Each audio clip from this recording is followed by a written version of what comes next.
It is October 8th, which means that it is my wife's birthday. And so while I'm here doing her thing, I just want to wish her a happy birthday. Hopefully she'll turn on the video. And so happy birthday. We're thinking about you. All right. I call this meeting of the Pearland Independent School District Board of Trustees to order on October 8th at 5:04 p.m. Let the record show that a quorum of board members is present, that this meeting has been duly called, and that notice of this meeting has been posted in accordance with the Texas Open Meetings Act, Texas Government Code, Chapter 551.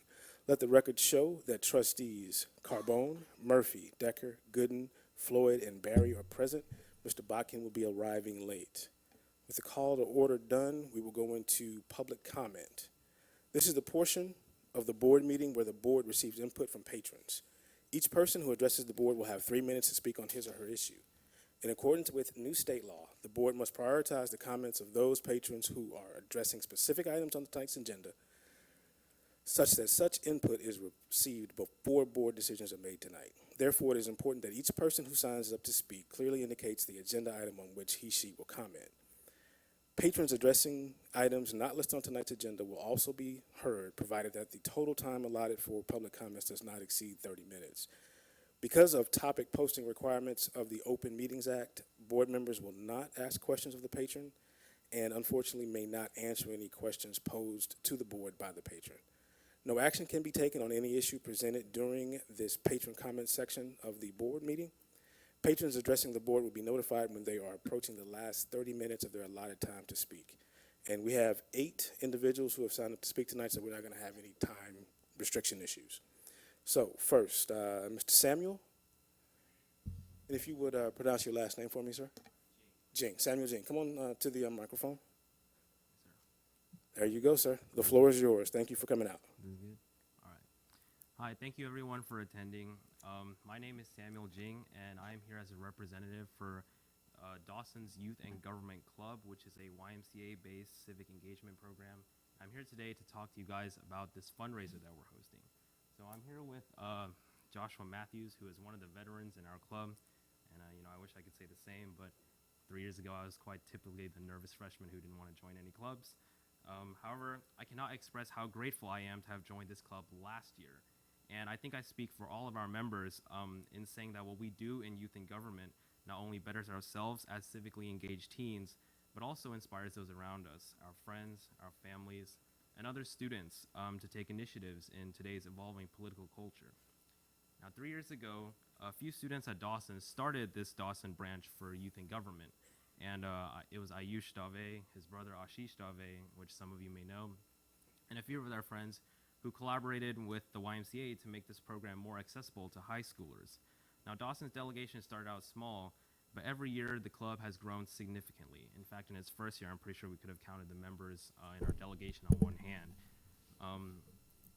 But last year, we were able to send an amazing 36 students to the 4-day state conference in Austin, Texas. However, I think I would be bluffing just a little bit to say that we did this alone. Thanks to our generous donors, the YMCA's guidance, and the unprecedented support from our wonderful district, we have been able to send more and more students each year and increase our outreach within the community. And I'd like to give a special thanks to Mrs. Nan Weimer, who has helped us with getting our absences to this state conference excused, which has been a huge pull factor for our club.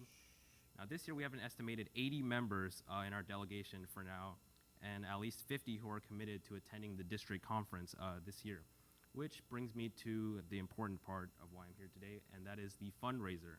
Each year, Dawson's Youth and Government hosts the Rise and Shine Breakfast at the Pearland Chamber of Commerce on Columbus Day, and this year, well, we're doing it again, and we would like to invite all of you to attend. And it is from 7:30 to 9 o'clock a.m. at the Chamber of Commerce next Monday. And to reserve a table, you can contact the Chamber of Commerce, and they gave me this number, 281-485-3634. I'm pretty sure that's just the Chamber's number. But there you have the opportunity to sponsor 30 seconds, Mr. Jim. more kids. Excuse me. Yes, sir. One or more kids to go to the state conference this year. And once again, I would like to thank all of you for your continued support for Dawson's growing youth and government program. And with your help, we could be preparing the next senator, the next governor, or even the next United States president. Thank you. Outstanding. Thank you, sir. Thank you very much. Okay, the next is Evan and Reem. Yes, sir. Y'all come on up.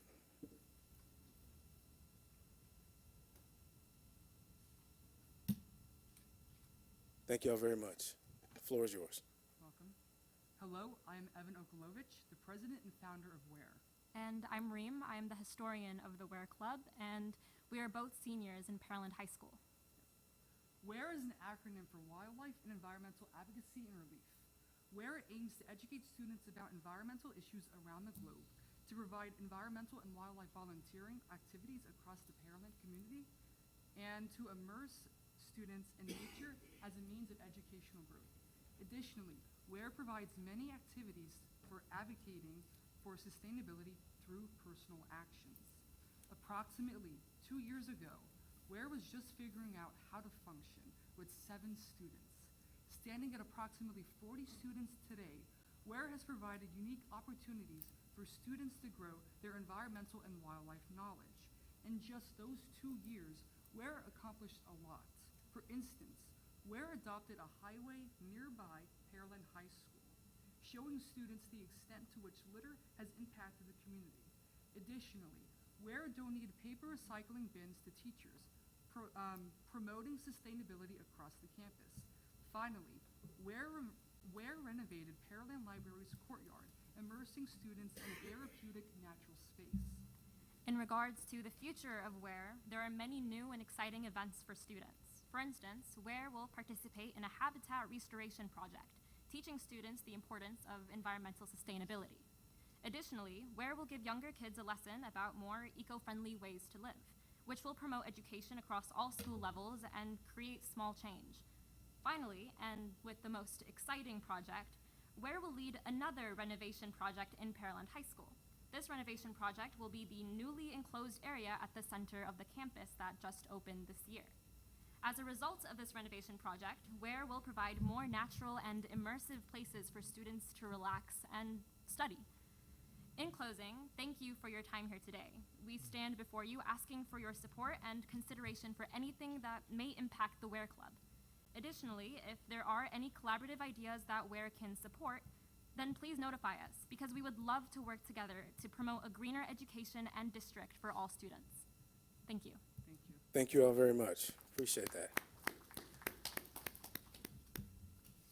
Okay, next, Vidya.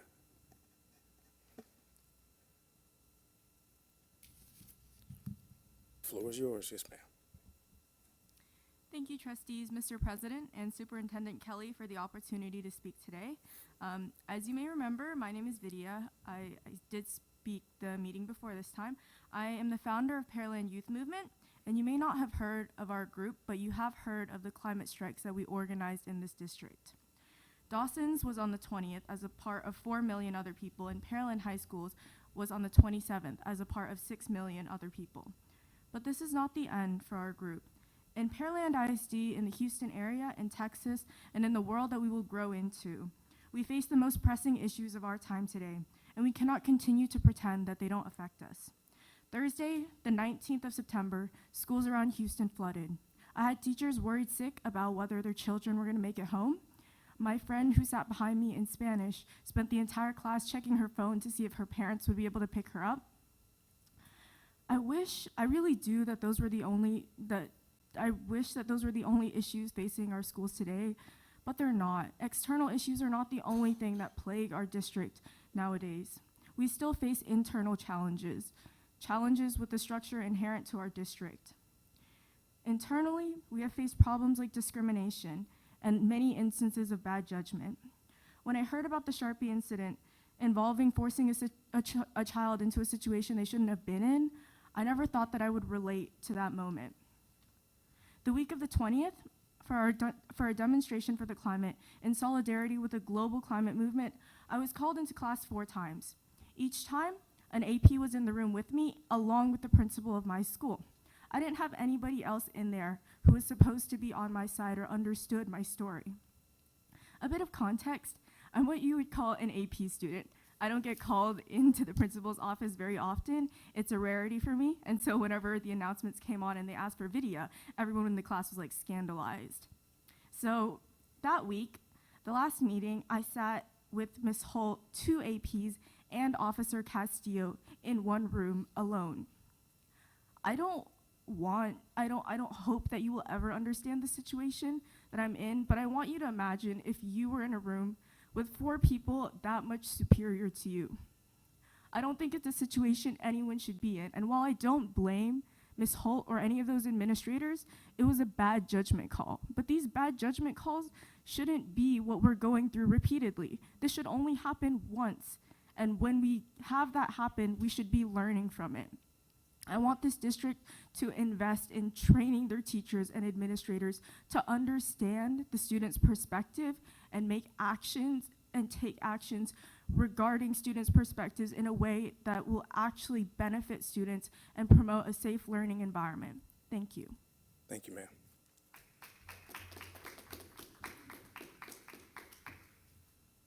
Okay, next, Dr. Murphy.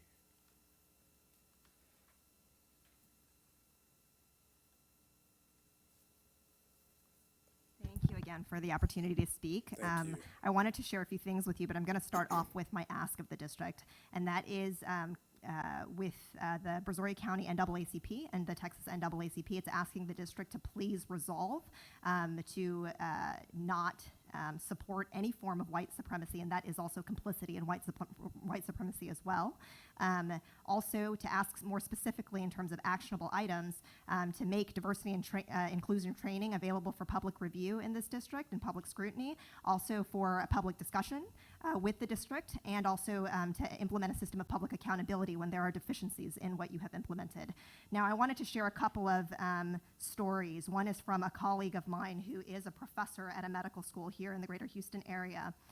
I was appalled by the way my son was treated, who was a senior at Dawson High School, after some brass knuckles, which are no longer illegal, were found in his truck during a random search. He had picked this up from a flea market months previously as an ornament and had forgotten all about it. He had never been in trouble of any kind before. He was popular and well-liked. Despite explanations, we were told not to bother with an appeal, so charges were brought against this young man, okay? Since those are rarely anything that would change the decision. We appealed hoping that common sense would prevail, but the decision had been made. Unfortunately, it had profoundly negative psychological effects on my son. Pearland ISD did a disservice to my son that I cannot forget.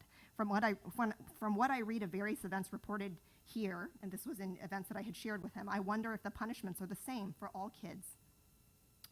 I wanted to share also something that I had shared recently about my own daughter. The profound irony in that. This was edited for brevity. A teacher pointed to me and said, "Hey, Asian girl, what's population density?" I was in complete and utter shock that I had been just referred to as Asian girl. Right after calling me out and answering with, "I don't know," under my breath, the teacher remarked, "Well, you don't fit the stereotype." Then he moved on to the kid sitting to the left of me, to whom he proceeded to say, "Hey, Indian boy, what's population density?" I'm not sure how the student felt about the situation, but I was sitting with my jaw hanging wide open and my face flushed red from embarrassment from being called out in front of the entire class. This teacher said that the student did not fit the stereotype either. When my teacher returned, this teacher remarked, "They don't fit the stereotypes. They're not smart." That was my daughter. The American Academy of Pediatrics in July of this year came out with a policy statement that stated that racism has profoundly negative impact on our children and adolescents. I think that this district does not take that seriously, and we need to take action. There are a number of physicians. I spoke to actually more than 1,000 physicians across the country who signed a petition stating that this is in fact true, and that specifically the instances in which this has been violated, that we are permissive of racism in our district, it's very negative for the health and well-being of our children. So please take that into account, and please take some action, meaningful action. Thank you. Thank you, Dr. Murphy. Mr. President, Yes, sir. pursuant to Section 551 of the Texas Open Meetings Act, I move that the board consider the aforementioned NAACP resolution to condemn white supremacy at next month's meeting. Is there a second?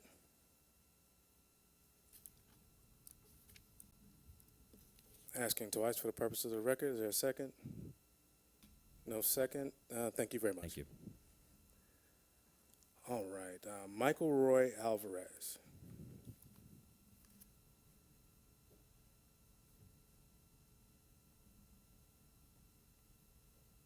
Hi, thank you all for letting me speak today.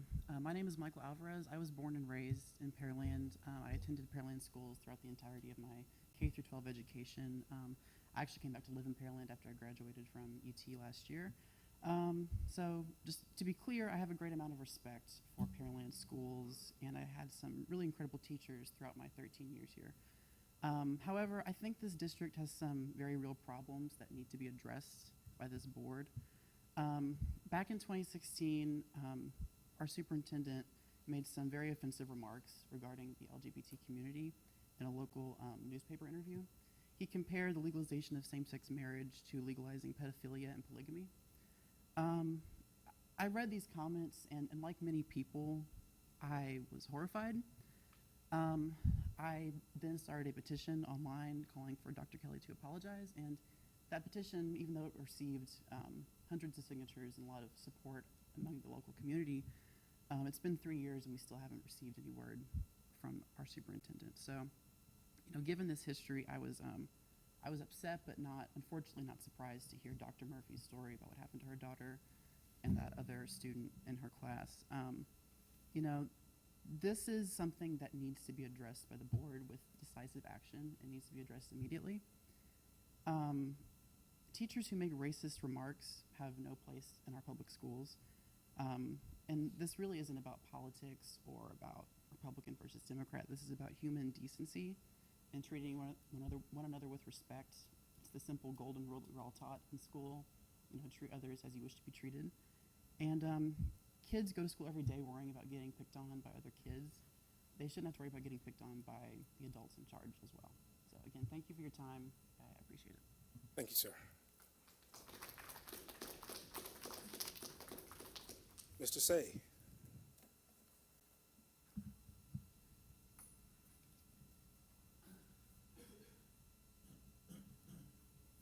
Good afternoon. Thank you for letting me speak. So I wanted to come by today and discuss leadership and the two types of leadership that I have experienced in my decades of experience in industry and the corporate world. And the first type is unyielding. They are a top-down approach. They don't welcome outside input.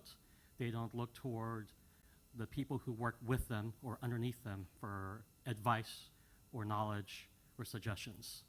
They rule through intimidation and fear. Now, many people can still strive and thrive in that type of environment, and many people do succeed under leadership like that. But that's not the best kind of leadership. So the kind of leadership that I was exposed to early on in my career, and the kind of leadership that I have strived to be like, as I've led multi-million-dollar projects and groups working for social justice in the community, is a type of leader that's inclusive. They don't care about their title or their position. They take input from anybody, even the least of people within the community, because it's important to hear those diverse voices and to understand what's going on and to realize that if you truly want to succeed as an organization, you open yourself up to criticism and you address all of those criticisms directly. You don't deflect, you don't hide, you don't ignore. Now, if we look through media for the last few years in Pearland ISD, we will see instances of intolerance over and over again. And there's always a story and a deflection, and the news cycle dies down. And as a member of the community, I'm tired of seeing that in the news, of hearing people talk about how sad it is that Pearland, one of the most diverse communities in Texas and in the nation, cannot get its act together and actually address or even second somebody who's trying to bring up a proposal to fight hatred and ignorance and intolerance. Thank you. Thank you, sir. Mr. Fulis.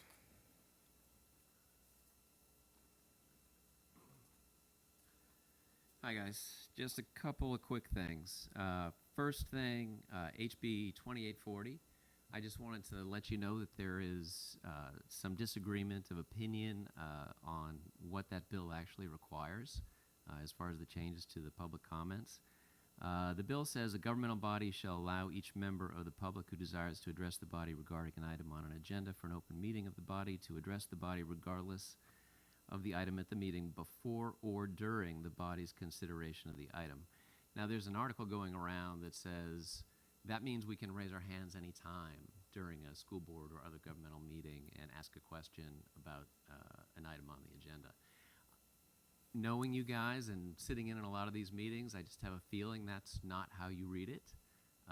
So you might want to get some confirmation and let the public know exactly what that legislation means so that we can do the right thing in the meetings. The other thing, I will also speak about the NAACP resolution, just because it is the issue of the day. Why don't you want to just make this easy? That resolution is motherhood and apple pie. You're standing against white supremacy. You're standing against discrimination. There's nothing in there about guns. There's nothing in there about any political issue. This is not partisan. You know, I have never heard a Republican stand up and say, we Republicans stand for racism, we Republicans stand for discrimination. I don't think anybody in here, I mean, I know you all at least a little bit, would stand up and say something like that. So the resolution is an easy, easy task. You know, it's just saying, we don't stand for these things, we stand against these things. The NAACP is very serious, and that's a nonpartisan organization. There are a lot of people very upset about this. You know, so when they say, we're giving you 30 days, I know that makes you go into defense mode. It's like, this is a contest now. They've demanded something from us, and we don't want to do it. That's human psychology, I get that. But in this case, it's going to be easier for you. It's going to be easier for the community. Just sign something, you know, just vote for something, just at least take a vote on something that everyone should agree is a good thing. Just do it for the community and do it for yourselves. Thank you. Thank you, sir. Our last speaker is Thomas Ramos.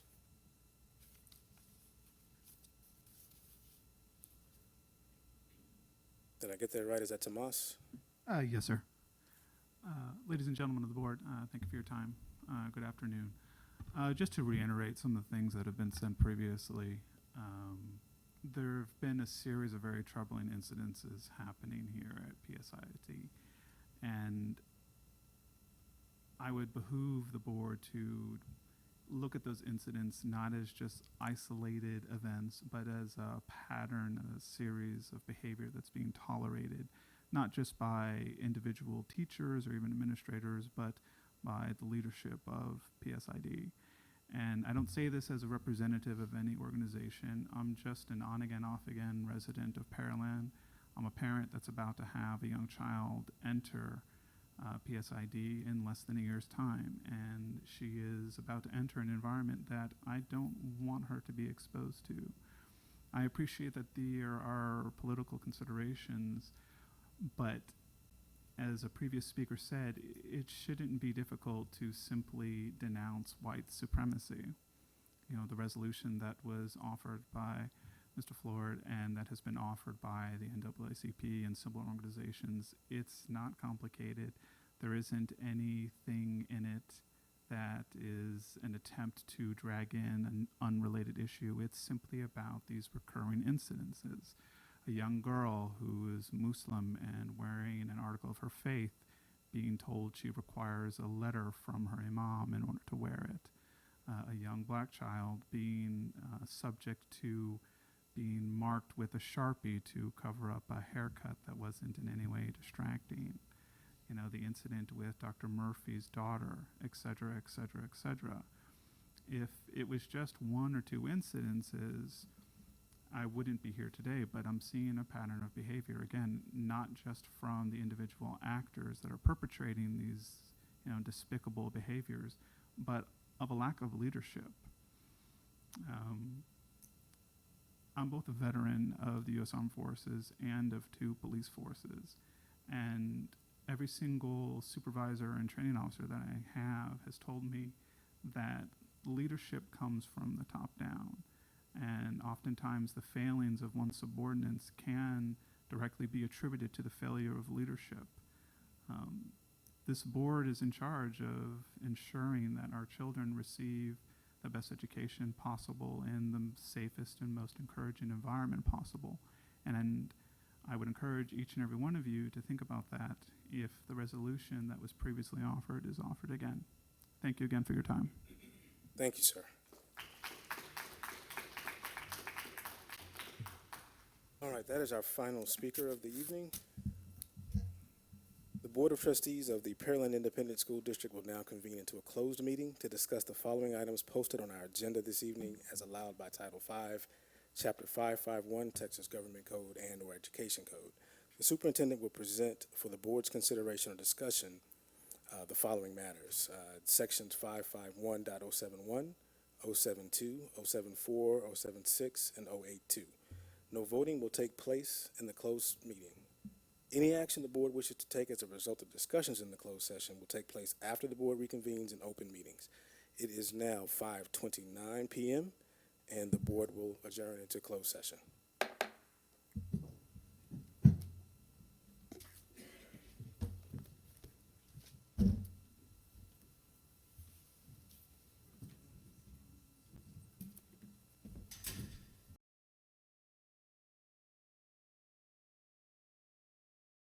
At 6:36, the board will reconvene from closed session. Is there any motion?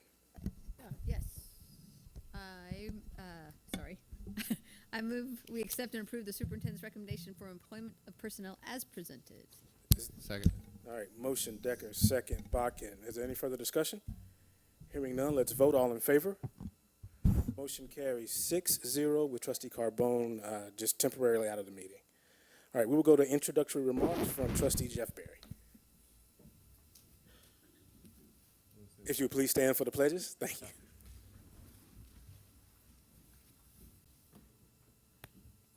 Pledge allegiance to the flag of the United States of America, to the republic which stands one nation under God, indivisible, liberty and justice for all.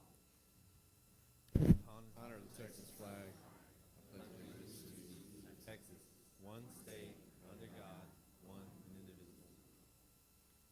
I just want to stand for just a moment to just say a few words here. If you wouldn't mind bowing your heads for just a couple seconds here.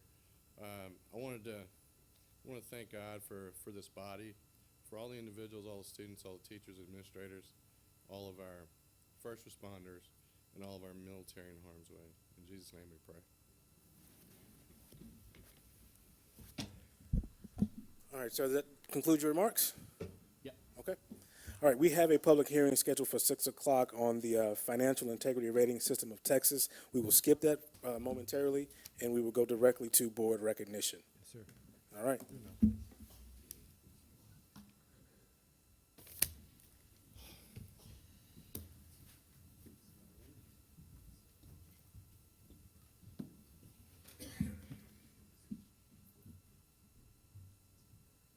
It's 2-0.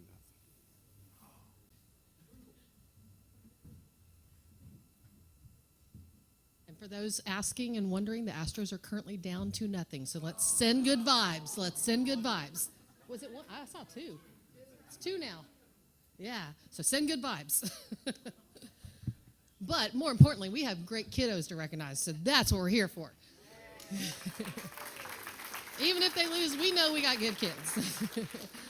Tonight, we're very honored to have Pearland Mayor Tom Reed here with us to present a proclamation deeming October as Dyslexia Awareness Month.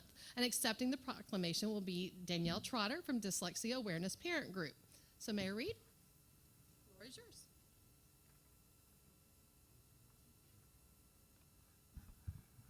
Mr. Chairman and Board of Trustees, thank you for giving us an opportunity to present a proclamation today on dyslexia. We're fortunate to have Daniela Trotter, who is the president of the Dyslexia Parents Group. And the reason why I do this every year is because you are the first to discover that a person has dyslexia.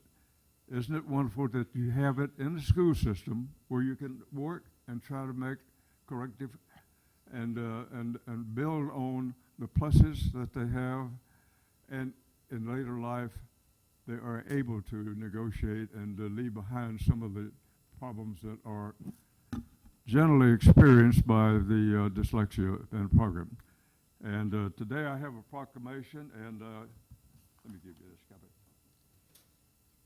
It's suitable for framing, but I'm a poor but honest mayor, so I could not provide the frame for you, so I hope you have an extra one around. This is a proclamation from the Office of the Mayor, City of Pearland. Whereas dyslexia is a specific learning disability that is neurological in origin.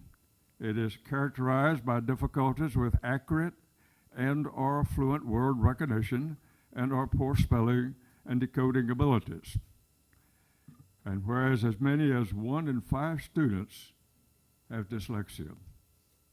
Some of the symptoms include began to speak later than their peers, have difficulty rhyming or sounding out simple words, reading slowly, skipping over words, struggling with spelling, punctuation, and understanding direction, as well as memorizing words and math facts. And whereas individuals with dyslexia are highly intelligent, creative, and out-of-the-box thinkers, but due to reading problems often fail behind in school.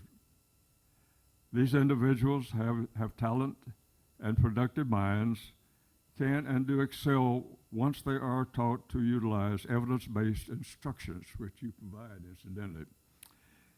And whereas increased awareness and education are needed to identify students with dyslexia early in kindergarten and the 1st grade so that early effective intervention can take place. Now therefore I, Tom Reed, by the power vested in me as the mayor of the city of Pearland, Texas, do hereby proclaim the month of October 2019 as Dyslexia Awareness Month in Pearland. And I ask all citizens, both near and far, to join with me in supporting parents, teachers, and organizations who have recognized and are providing for the special needs of individuals who have dyslexia. It's a great deal of pleasure. I'll give us in my hand seal of office this 8th day of October 2019, and send this Tom Reed, your mayor. And I wanted to make one comment as I read through this. Whereas individuals with dyslexia are highly intelligent. Obviously, I don't have dyslexia. by obviously science. But we would like to present this before you and tell you you have a challenge. And we know that you'll address it and work with them, because I know a number of students that have graduated from high school and had one on my council at one time who had dyslexia. And they are highly intelligent, out-of-the-box thinkers, and very independent individuals. Isn't it wonderful that we're able to add this to the disability that we all have, perhaps, in our early years? So thank you for what you do. Have you had any comments you need to make? I do. I just want to say thank you. When we started coming to you guys several years ago and advocating for our children in the district with dyslexia, we had quite a fight ahead of us, and we've come a long way, and we've gotten to see some of the things that you guys have done for our kids, and we are so thankful for everything that you guys have done. They've gotten so much. We've come a long, long way, and I just want to say thank you for everything that you guys have done over the years. It's been a huge accomplishment, and I can't say thank you enough. There's still a lot that we need to do, but I think we've gotten a lot accomplished so far. So thank you for everything.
Thank you so much.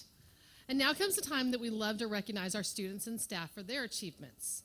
The first Pearland Partnered Livestock Show was recently held on September 11th and was initiated by FFA student and high school senior Jaden Cole under the guidance of Hunter Morgan, Pearland ISD's agricultural department head.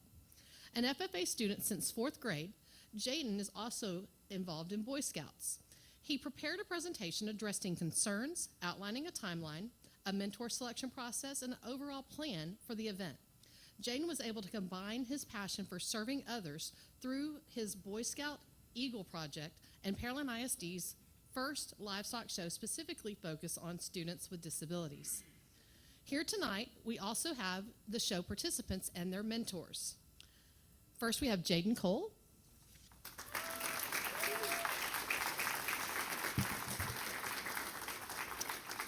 From Pearland High School, we have Jessica Rumba.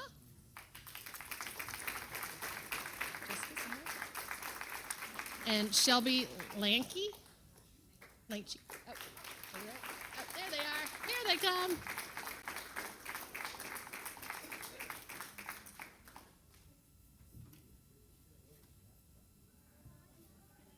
These are a couple of our participants. And the mentors from Turner are Taylor Bosley, Desiree Guerrero, and Jace Morgan.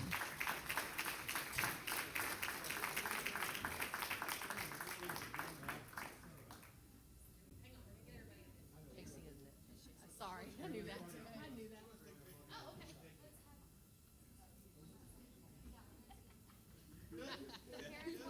Yeah, parents, this is your picture, parents. Come on up. Squeeze in, guys. There you go. Hold your certificates up. There you go. There you go. Just look straight. Awesome. Congratulations, you guys. Oh, hang on. A couple more.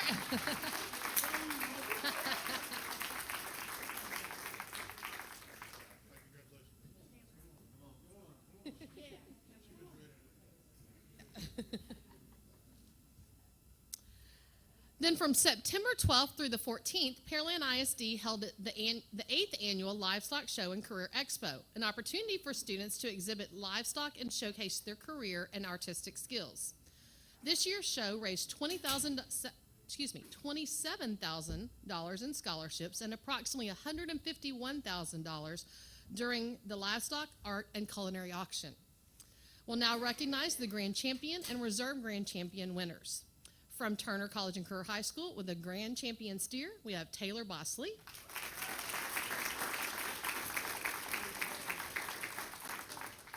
From Turner College and Career High School with a Grand Champion swine, and also recently won at the State Fair of Texas with the Grand Champion OBP pig last week, J.C. Morgan. From Jamison Middle School with a Reserve Champion swine, Ryan Lee.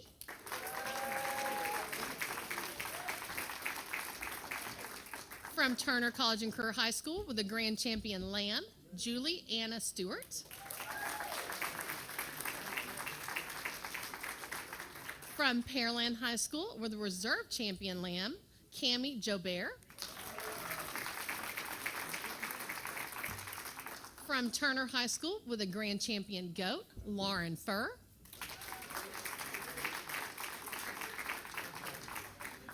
From Turner High School with Swine Showmanship Champion, Desiree Guerrero. Blaine?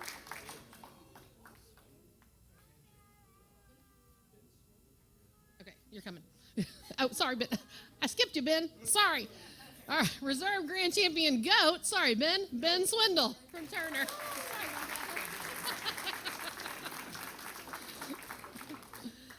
From Pearland High School, Lamb Showmanship Champion, Mary Mathis.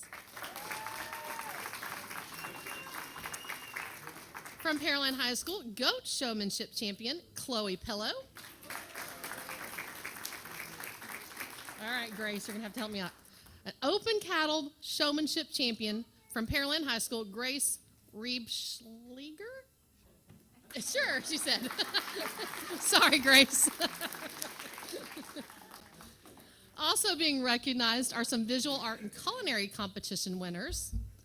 For Visual Arts Grand Champion from Turner High School, Brianna Camario. From Turner High School, Culinary Grand Champion, Cayman Mentor.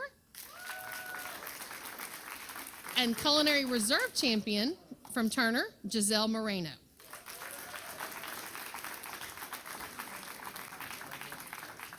And the teachers who assisted all of these winners are Hunter Morgan, Rhonda Morgan, Amber Campisi, and Amber Brending from Turner, and Nikki Reed from Pearland High School. Guys, let me get a group picture over here.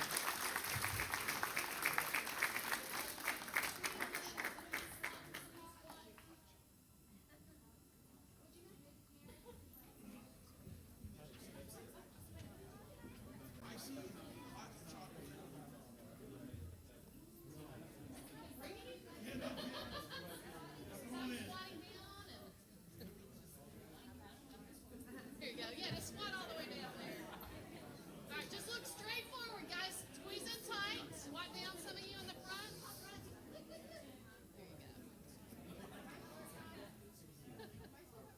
Just look straight forward. Holy cow.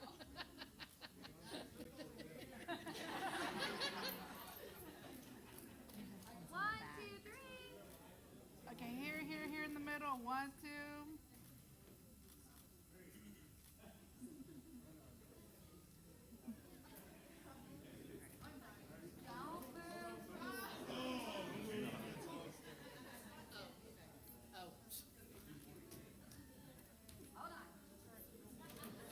Look straight forward at the back.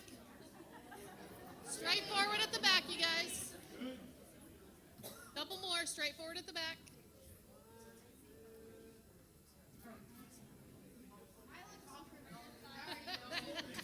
Awesome.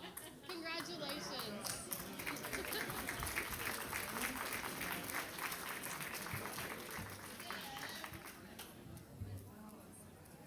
One more. One more. All right, don't go anymore. We have one more. Don't go far. We have one final person to recognize this evening. Recently, we had a Pearland ISD employee who was selected by the Texas Association for Bilingual Education as the TABE 2019 Bilingual ESL Secondary Education Teacher of the Year for the state. She was awarded this honor because she demonstrated dedication to the needs of English language learners and because of her outstanding leadership. She will be honored at the TABE Teacher of the Year Awards ceremony on October 18th in Corpus Christi. Congratulations to bilingual specialist Cindy Barcenas.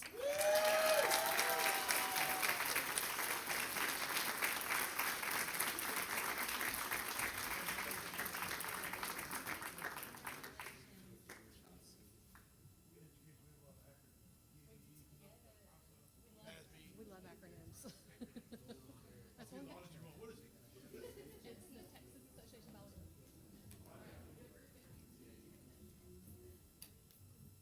Oh, we have a list of acronyms on our website. Our acronyms.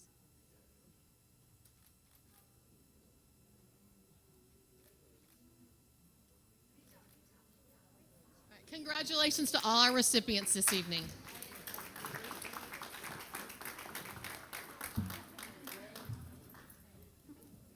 There's a whole board meeting to happen. Down 3-0. 3-0 now?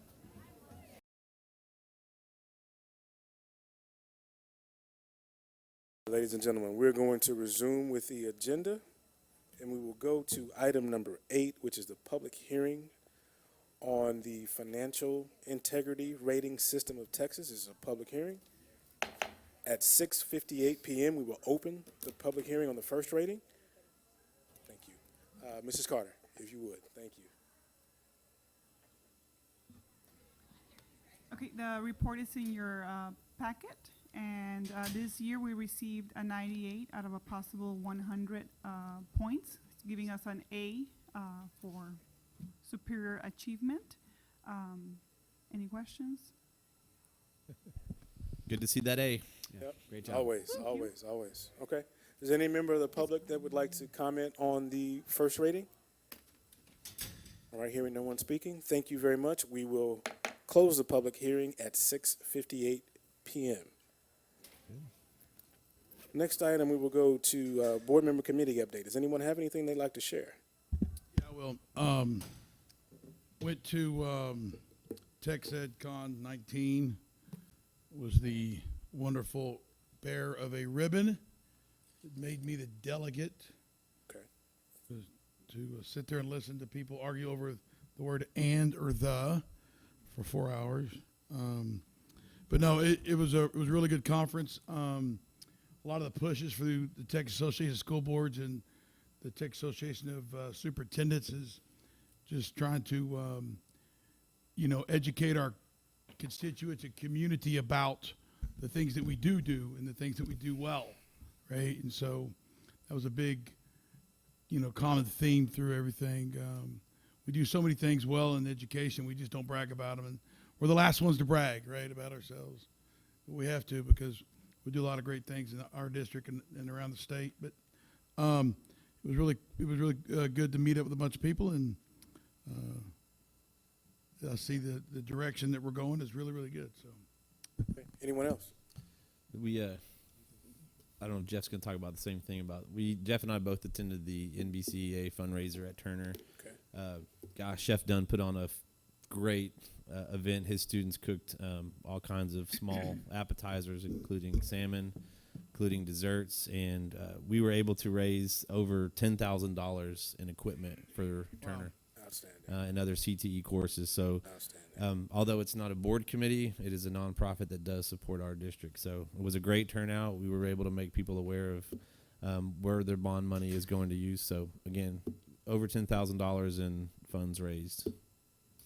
So I think you may have heard a couple of the little guys speak earlier today about youth in government.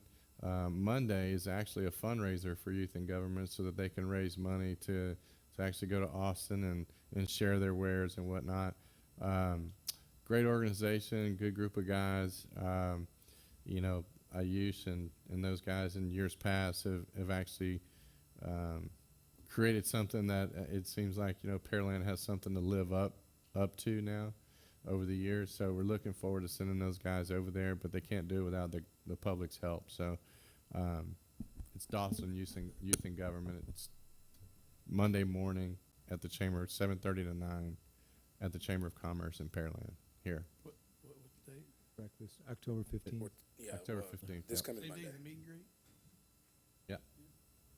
All right, anything further? No, sir. All right. Let's see. We will go to item 11, new business. The consent agenda is presented as items A1 through 5. Is there any item that a trustee would like to pull? Okay, hearing none. Is there a motion? I'll make a motion that we approve the consent agenda as written. Second. Motion Murphy, second Floyd. Is there any further discussion? Hearing none, let's vote. All in favor? All opposed, same sign. Motion carries 7-0. Now, what I'd like to do, if there's no objection from the board, is to go drop beneath our regular agenda and go to the administrative reports. Is there any objection? All right, Chair hears none. We'll go down to item A, positive behavior intervention supports and restorative practices within Pearland ISD for grades 5 through 12. Do I do my objection now if Lisa Nixon's coming up here? Do I See. object for her? Mr. President, Hey, can what I did make you do? Yes, sir. one correction? Yes, sir. I just said October 15th to people. It's next Monday, October 14th at 7:30. That breakfast at Columbus Okay. Day. it's at yes, at the Chamber of Commerce at 7:30. We have the great Dr. Nixon and Bonnie Scheit, so I'll hand it over to y'all. All right. Thank y'all very much. All right, well, we appreciate the opportunity to get a chance to talk with you this evening, kind of give you an update on where we are at looking at both positive behavior interventions and supports, or PBIS, and restorative practices, especially with grades 5 through 12. So that would be our middle school, junior high, and high school. So our purpose is really to look at, and the goal was to try to develop a framework, because all of our campuses are doing some really great things. But the idea that we could be even stronger and probably more efficient, more effective with our students if we had something that was more vertically aligned. For example, at the elementary level, we started with positive behavior intervention and supports 3 years ago. So we're in year 3 of that implementation. And so there's school-wide behavior expectations, be safe, be respectful, be responsible, that students learn in elementary. Some of our middle schools, some of our junior high, some of our high schools are using them, but it's not something that's been consistent. So that's one of the things that we talked about as a district leadership team in bringing together and continuing the work that we've started at elementary, but also at the same time bringing in that framework of restorative practices. So what PBIS does is it gives us that opportunity to have the school-wide kind of a framework and the expectations, and the restorative practices piece brings in how do we interact with students? How do we build those relationships? How do we build that sense of community? Dr. Nixon, may I interrupt you for just a second? If you wouldn't mind speaking directly into that mic, that way we know you'll show up on the video. Thank you so much. I will do that. Or that you can hear you. So we started looking at, for secondary campuses, in March of last year. We had a training Noel Gray and I did for all of our campus administrators at middle school, junior high, and high school about restorative practices, because there's so many, if you Google that, there's so many different things and so many different ideals. We wanted to be sure that as a district, when we started to talk about restorative practices, it was the same language, the same definitions, so we understood what we were talking about and to see what the interest was. The interest was overwhelmingly positive, that the principals really feel that that can make a significant difference on the campus. And so we formed a leadership team from those principals that were interested in moving forward, plus district support staff, to come together. In May, we had the opportunity to meet with a consultant from Region 4. And what she provided was a lot of insight in what you needed to develop a plan for implementation. So whether we were doing PBIS, restorative practices, she was the one that kind of gave us that those pieces that we're going to need to plan for. Sometimes when you want to move forward, you've got to stop a little bit, plan, investigate, look at where you are, do some research first, and then move forward. So she gave us a really good idea of kind of what our options are and what we're looking forward to. So then Bonnie Scheit got to be my partner when Noel Gray retired, and very excited to work with Bonnie. Has experience at the high school level and secondary level, really at all grade levels. And so what we pulled together at this point is now that leadership team that's looking at developing a plan to kind of bringing that consistency. So the first thing that we did is, I was the testing person, so data is important to me. We have to have a way to measure the work that we're doing. And so what we wanted to do was to take a look at kind of what is our baseline data? Where are we now in terms of discipline? A big piece of PBIS is, strategies to use your discipline data and help you make improvements. So what we wanted to look at, TEA actually has districts are required to report what we call exclusionary discipline incidents. So that's going to be your in-school suspension, out-of-school suspension, JJAP, and our DAP. What we wanted to kind of look at as a leadership team, though, was in-school suspension, because that impacts really the greatest number of our students. So when you look at this chart, what it's showing is for each student group, it first has what % of the total population is that student group, and then what % of the incidents of, and in our case, we were just looking at ISS, what % did that student group make up of the ISS assignments or ISS incidents? And so we could see from each of these groups that we were pretty consistent with the trends both in the state and in the region in terms of what our discipline data looks like. The data for 18-19 is not yet available. It will be pretty soon. But it will give us kind of that baseline data. So as we move forward, as we begin to implement our plan in the future, we have something to look back to and compare. In what areas are we improving significantly? What are some things that we may still need to investigate? So when we put together our leadership team, I wanted to kind of share just a little bit about who they are. First of all, we have campus principals and assistant principals that were really interested. We've got a lot of them that have a real passion for restorative practices and ways to build those relationships and sense of community on the campus. We also have at the district level, Mrs. Weimer and Mrs. Serrano are part of our team, Bonnie Scheit and Jennifer Haker from CNI. And then from my department, we have Nancy Kling, who's our lead behavior specialist, and our coordinators for middle school, junior high, and high school. So we've pulled together a team that's got lots of different experiences to be able to put together a plan, hopefully that supports our students. That's our goal. So the first thing that we looked at, again, like I shared, is positive behavior interventions and supports. It's a well-known program or strategy, if you will. It's researched. And really what we're focusing on for secondary right now is just establishing what we call Tier 1 interventions. And those are what's done school-wide.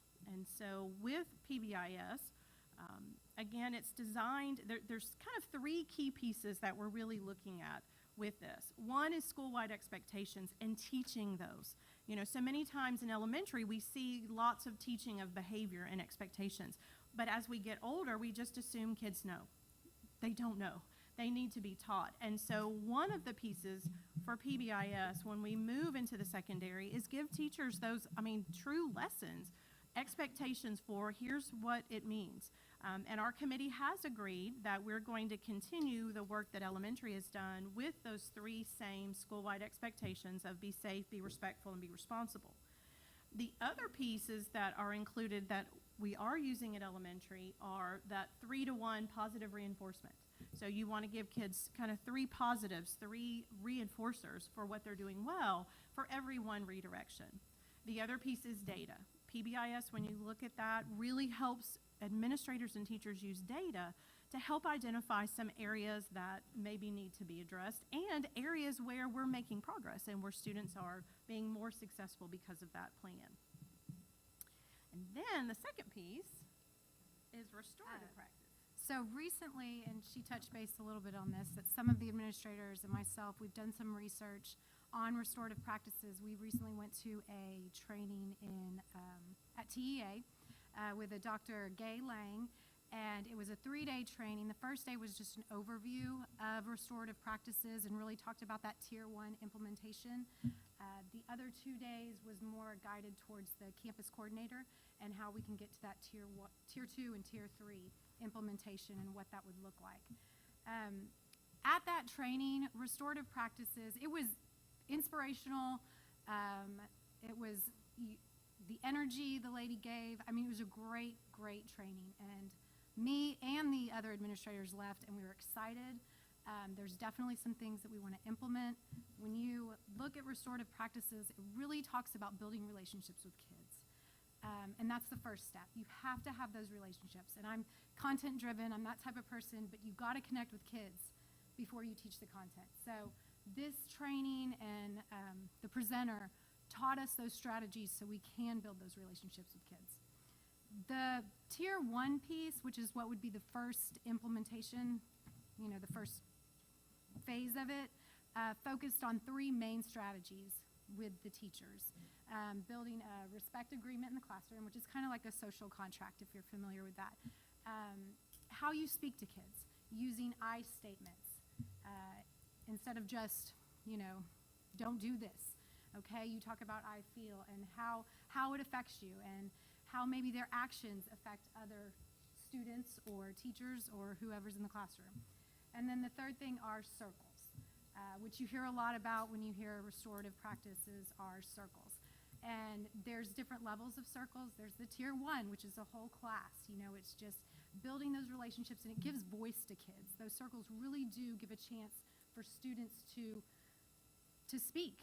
And even if it's about just a minor thing, it's giving them an opportunity to speak in class. Would you explain a little bit what a circle is and what it looks like? Because Yes. we live in this world, it's kind of second nature to us. But I love that you asked that because so much of me wanted to do a circle. I know.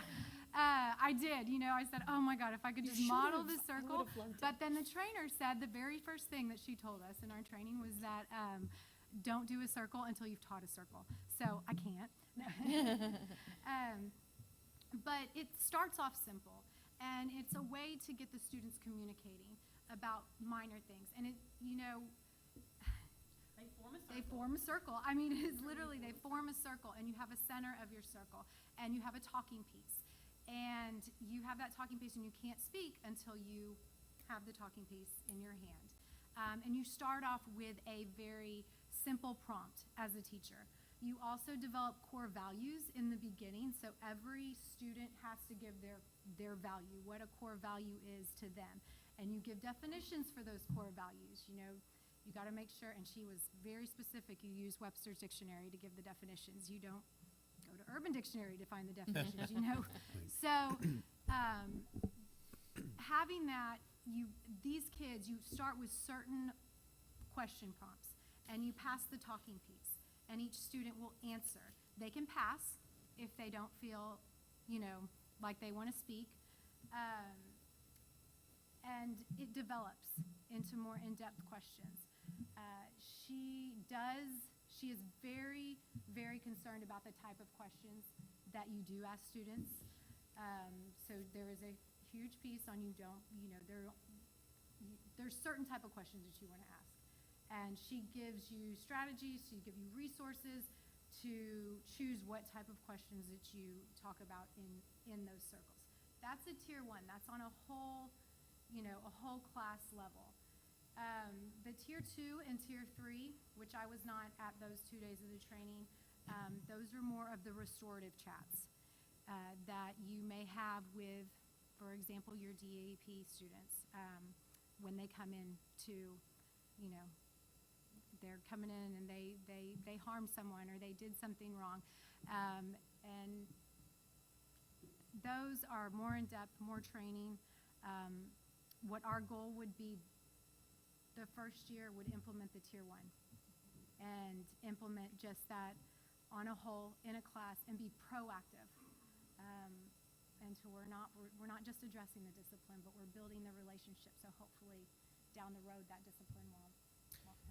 So what, we have ISS rooms. So what does our ISS rooms look like right now? They're quiet. Okay. Excuse me, Doing Ms. Wright, homework? let me They do their work. let the record show that Trustee Decker left at 7:15. They're given what, assignments, something to, Given their assignments, just they're sit like given 3 a hots set in a cot, amount- right? Set amount of days. They're to sit quietly. The assignments are collected, and they're working on those assignments in class at that time. And so with this, I'm sorry, please go ahead. And so, Lance, also, if you would talk into your mic, because we won't be able to hear you on the video. And so, I did this for almost a year, going around and turning around ISS rooms into cooperative learning environments for the TEA. And so what happens is those kids go in the ISS room and they're residual. They just keep coming back. They keep recycling through because there's nothing that gets them out of there, right? And so what you're talking about in level 2, I'm assuming, right, is going in and revamping the ISS rooms. And if they do, or giving them probably a different name, we used to call it CBISS. And so, giving them an opportunity to gain, they could do certain things to get out on the point systems and things like that. And I know it's not in this right here, but it's a different way to look at it. And it's also a restorative practice. But you're talking about your level 1 in our district. You're talking about getting teachers pretty much to take an avid interest in the kids, right? Get to know them a little bit better, get to know about their lives. My next question is that not being taught in our secondary education at the colleges? I think I'm just asking your opinion. I'm Having a asking your opinion for what y'all see. Having a child that's student teaching right now. Okay. I can tell you that she's had to take courses like Youth Mental Health First Aid. Okay. Which we're offering again on Monday. We've got about 40 teachers right now scheduled to do that. So they get that kind of piece. They don't necessarily get things like PBIS, restorative practice. They get the classroom management piece. Classroom Somewhat. management, which is Somewhat. it's not the building relationship. The connection piece, right? The connection piece, correct. And how and I- intensive would this training be to facilitate this on a district-wide level? Well, and we're working on that. We have a little It's bit of yeah. the plan Yes, to come. we're Right. gonna go into that. But it is going to be a big, and we can probably talk better to it in just a couple slides. Okay. Can that's I got go some back fun. a little bit and maybe beef out some of what you guys are asking? So when we talk about tiers and this kind of language, we're talking about this triangle. Right. Yes. we talk in triangles all the time. And when we talk about tier 1, we're talking about interacting with 85% of the population of students. So 85% of the population falls in the green part of the triangle, and that's why you want to make changes there first, because it universally affects majority of the students. The next 10-12% follows in the yellow, and the next 1 to 5-ish falls in the orange. And so as you go up, you're going to be more intense in your interactions and probably be seeing, those are kind of what we call the high flyers. We see them more frequently, we're interacting with them, but the more we spend in the green, the more preventative efforts we're making. So that should delineate and squish the yellow and the orange so that we're only then dealing, if we're seeing more and more kids in that yellow and orange, then we're seeing them needing more supports than what these interventions are providing. So that's when you start talking about special education evaluations and that sort of thing. So I really appreciate that we're starting on the masses, but my question also goes back to what's the budget for this and how do we fund that in a way that's meaningful? Because I guess, and I'll let you guys continue talking, but I want to say something, Crystal. Yeah. You know, it's funny, you work at triangles, and work at triangles because so do I, because if you look at that triangle, it's no different than Maslow's hierarchy of needs, right? So you look at the triangle, it's the basics. The green is where wants and craves structures and safety, security. So that's what everybody has to have, right? And so, which equals love, which is what teachers, if you show, right, that you care, then they're going to do whatever they want. I mean, they could, you know, they're going to learn and they're going to feel safe. So, well, with appreciate you some pointing that. respects, right? Well- That would be the hope that we would catch a majority of Sure. the kids. And like I said, those preventative, Mm-hmm. proactive measures that are helping support a majority of the students Yes. in that green area. There's going to be needs high above that, and that's where the concerns with restorative practices start getting. And the reason why I asked that about the universities and what they're teaching is because, you know, over the past 20 some odd years, I think that we've gotten away from, and even in education, I think we've gotten away from it because we keep worrying about testing and stuff, and that's what pays the bills and all that. And so when you start taking away the connections between kids and adults and teachers and, you know, all that stuff, then you kind of lose a lot of that, you know, the kind of, you know, what kids really want and crave and need, actually. The Dr. Nixon, segue let's- into that. I'm sorry, go ahead. Let's make one more comment, and then let's let the presenters have the floor back. Go Yeah, ahead, sir. well, I guess my question is time and how do you integrate? I mean, is this a classroom by classroom basis, or is this only strictly in certain classrooms, or it's campus, it's district wide? Well, for example, on the PBIS side, when we talk about school-wide expectations of be safe, be respectful, be responsible, it's really just another way to deliver expectations. Instead of don't do this and don't do this, don't do this, do this. You know, these are the positives. So there won't be any more time necessarily. When we talk about the circle activities, there's even ways that you can use those as a warm-up activity, for example. It might take 2 to 3 minutes at the beginning of a class period, which you're already doing a warm-up, but maybe sitting at a desk with a pencil. Instead, you're in this group, and you're sharing, you're talking. So there's ways to incorporate it. It's going to be all about the implementation. It's going to be about training teachers and, you know, looking at how do we start first. Do we start small with that pilot group of teachers that want to do it so we can show the rest of the teachers it works? You know, those kinds of planning pieces are coming. But I don't think that it's necessarily going to be confined to one class like English or history. It has to be a school-wide, embraced by everybody. Which is a lot of training. And that's what we're here to share with you is kind of what we've done thus far in our implementation plan. I know we talked a little bit about the tiers, and you did well said on everything you said about tier 1, 2, and 3. We shared this visual with our district leadership team, and what it does, it just kind of ties everything together. And it also shows some of the things that we're already doing in our district at each level. And it ties the social emotional learning with mental health and with PBIS and then the restorative practices. And when we showed this visual to our district leadership team, we showed that they all kind of work together. And we're doing a lot of these things, and we could possibly be doing more. So we decided as a leadership team that we needed to look more at a blended model where it's not just straight restorative practices, straight PBIS, but there's good things in both. And, you know, we can be implementing those, you know, across 5 through 12, and we should. And K4 is already doing PBIS at those lower levels, so that blended model seemed to work more for our district. So what we did is this was adapted from California Technical Assistance Center on Positive Behavior Interventions and Supports. We took their Tier 1 framework, and they had components in this framework. We narrowed it down a little bit to 10 components, basically developing a leadership team, coming up with those school-wide expectations, the professional development that will be needed, the faculty involvement, and then the data and an assessment and evaluation at the end. We developed definitions for each one of those components with our leadership team, and what we're doing now is we have broken off into smaller teams, and we're working on developing more specific action plans underneath each one of those components. So that's kind of where we are in the phase of the implementation. And we're in the process, like what we're doing.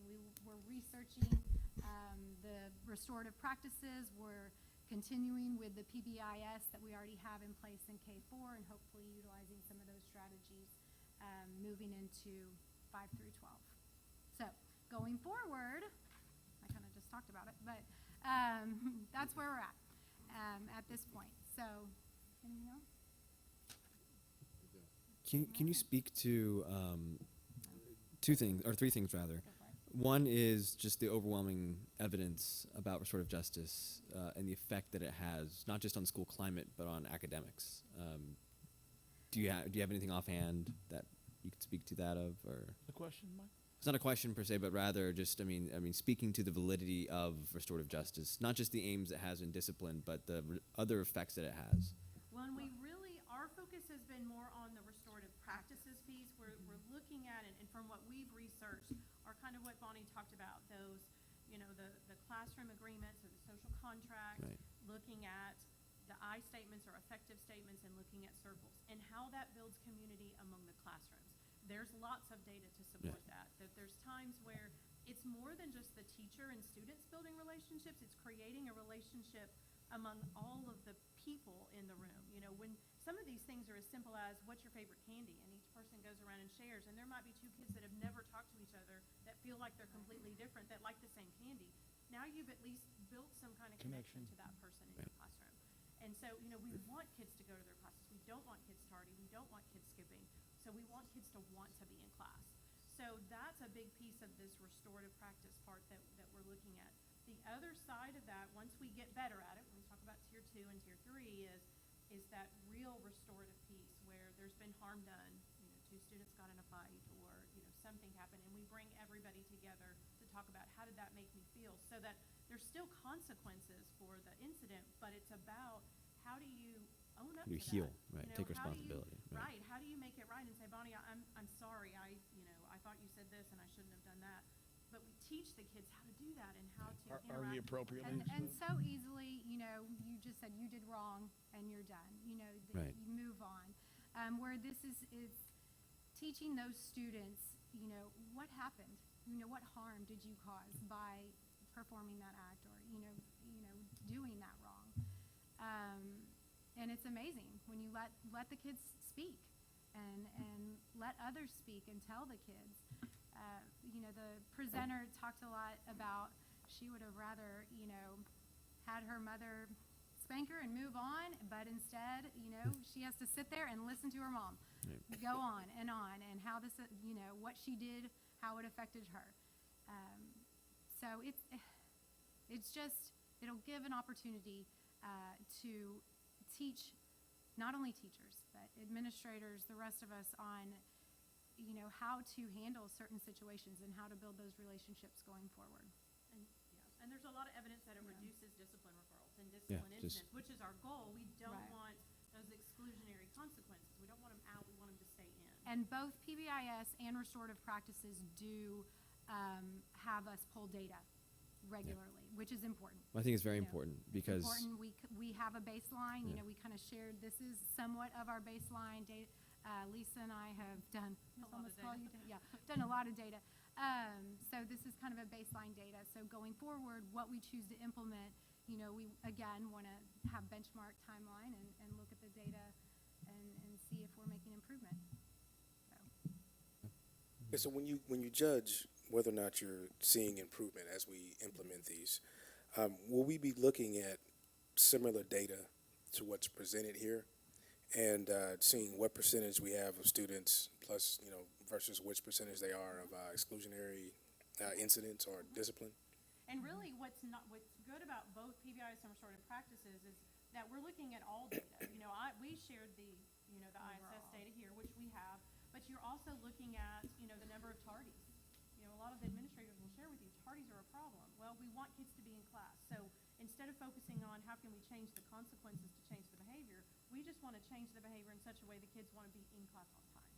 And so that's the kind of data. So we can look at tardy data. We can look at discipline referrals, just general referrals, as well as looking at consequences that have been assigned. So yes, and we'll look at all student groups. We've got really data for every student group that we have. Everything you see reported in STAR, we have discipline data for those student groups. So, you know, we feel like we've got very good objective data points that we have a baseline, and it will be easy to track as we move forward. And it's also looking at it systematically too. You know, as a former assistant principal, there's some things that I've started looking at that I would have wanted to know, you know, on a regular basis, to have that report sent to me on a regular basis so I could be aware. So that's something that we want to go forward in some of our action steps. And when you look at the difference in the percentage of the total percentage a student group is of a population versus the percentage that they are, I guess, involved in the ISS incidents here, the African American group is obviously the largest, or African Americans in special education, that's the largest difference, delta between the two. And I've heard a lot about, and read a little bit about, you know, disparities and whatnot in discipline. And I just kind of wanted to get you to, what are your thoughts on that? And should we be seeing that difference? And do you think that we'll be able to reduce this going forward? I think using these and implementing these, we can, but I think we'll have to be really watching data closely on short-term basis, you know, and when I say short-term, it could be 2 weeks, it could be 3 weeks, you know, looking at data to see, are we making a difference? Is that impacting this at all? Because if not, we need to dig a little deeper. You know, when we talk about the root cause analysis, really looking at what is that problem. Right now we have so much data, but we haven't tried and implemented anything, so it's hard to know how that's going to impact us. But definitely everything that we've looked at in terms of research for both of PBIS and restorative practices talk about an overall reduction in discipline referrals. So, you know, that is, of course, our first goal. The second goal is to make sure that, you know, we're at least close in terms of, you know, percentages of population. So it's data that we'll be watching closely throughout the process. Well, and this is also why TEA has put this partnership together, because of the state data, because of the disparity between the two. So, you know, what we went to, this is why. I think they started at 2015, based upon the data being the same over the years. Okay. So. Anybody else have any questions? Are you kidding? Yeah, go for it. Yeah, I didn't want to monopolize. Yeah, go ahead. What's go ahead. the score? Good question. What is the score? No, sorry. So I have some questions about like teacher buy-in. You said that over the last 3 years we've been doing PBIS kind of in elementary schools.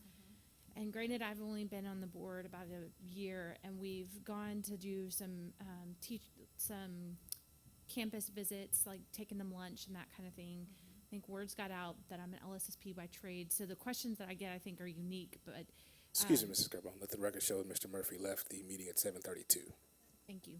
Some of the concerns that teachers are, and I know that this isn't all teachers, there's a lot of teachers that are very excited about the implementation of PBIS, but there's some concerns about when I have a concern, I don't necessarily feel like, what's the chain of command for reporting concerns, and how do they get those questions answered? I think the first step for elementary has been pretty consistently, they go to their principal, go to their assistant principal.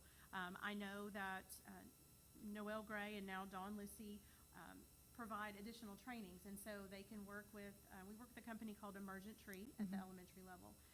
And so sometimes they come in and support. Also Nancy Kling, who's our lead district behavior specialist, will work closely to help train teachers. And usually when they're doing some of the trainings, we can't pull all of the teachers, so Right. it's kind of their PBIS team. Right. And then that's a trainer of trainer that they take back and share. So Okay. we're trying, as they come up and as, you know, Dawn becomes more aware of a concern or misconception, like you can't have a treasure box anymore, right? Right. And so that was one. Well, at, you know, the next time that the team met, those teams met, Nancy is there to kind of explain that, some behavior principles, strategies, clarify what PBIS is.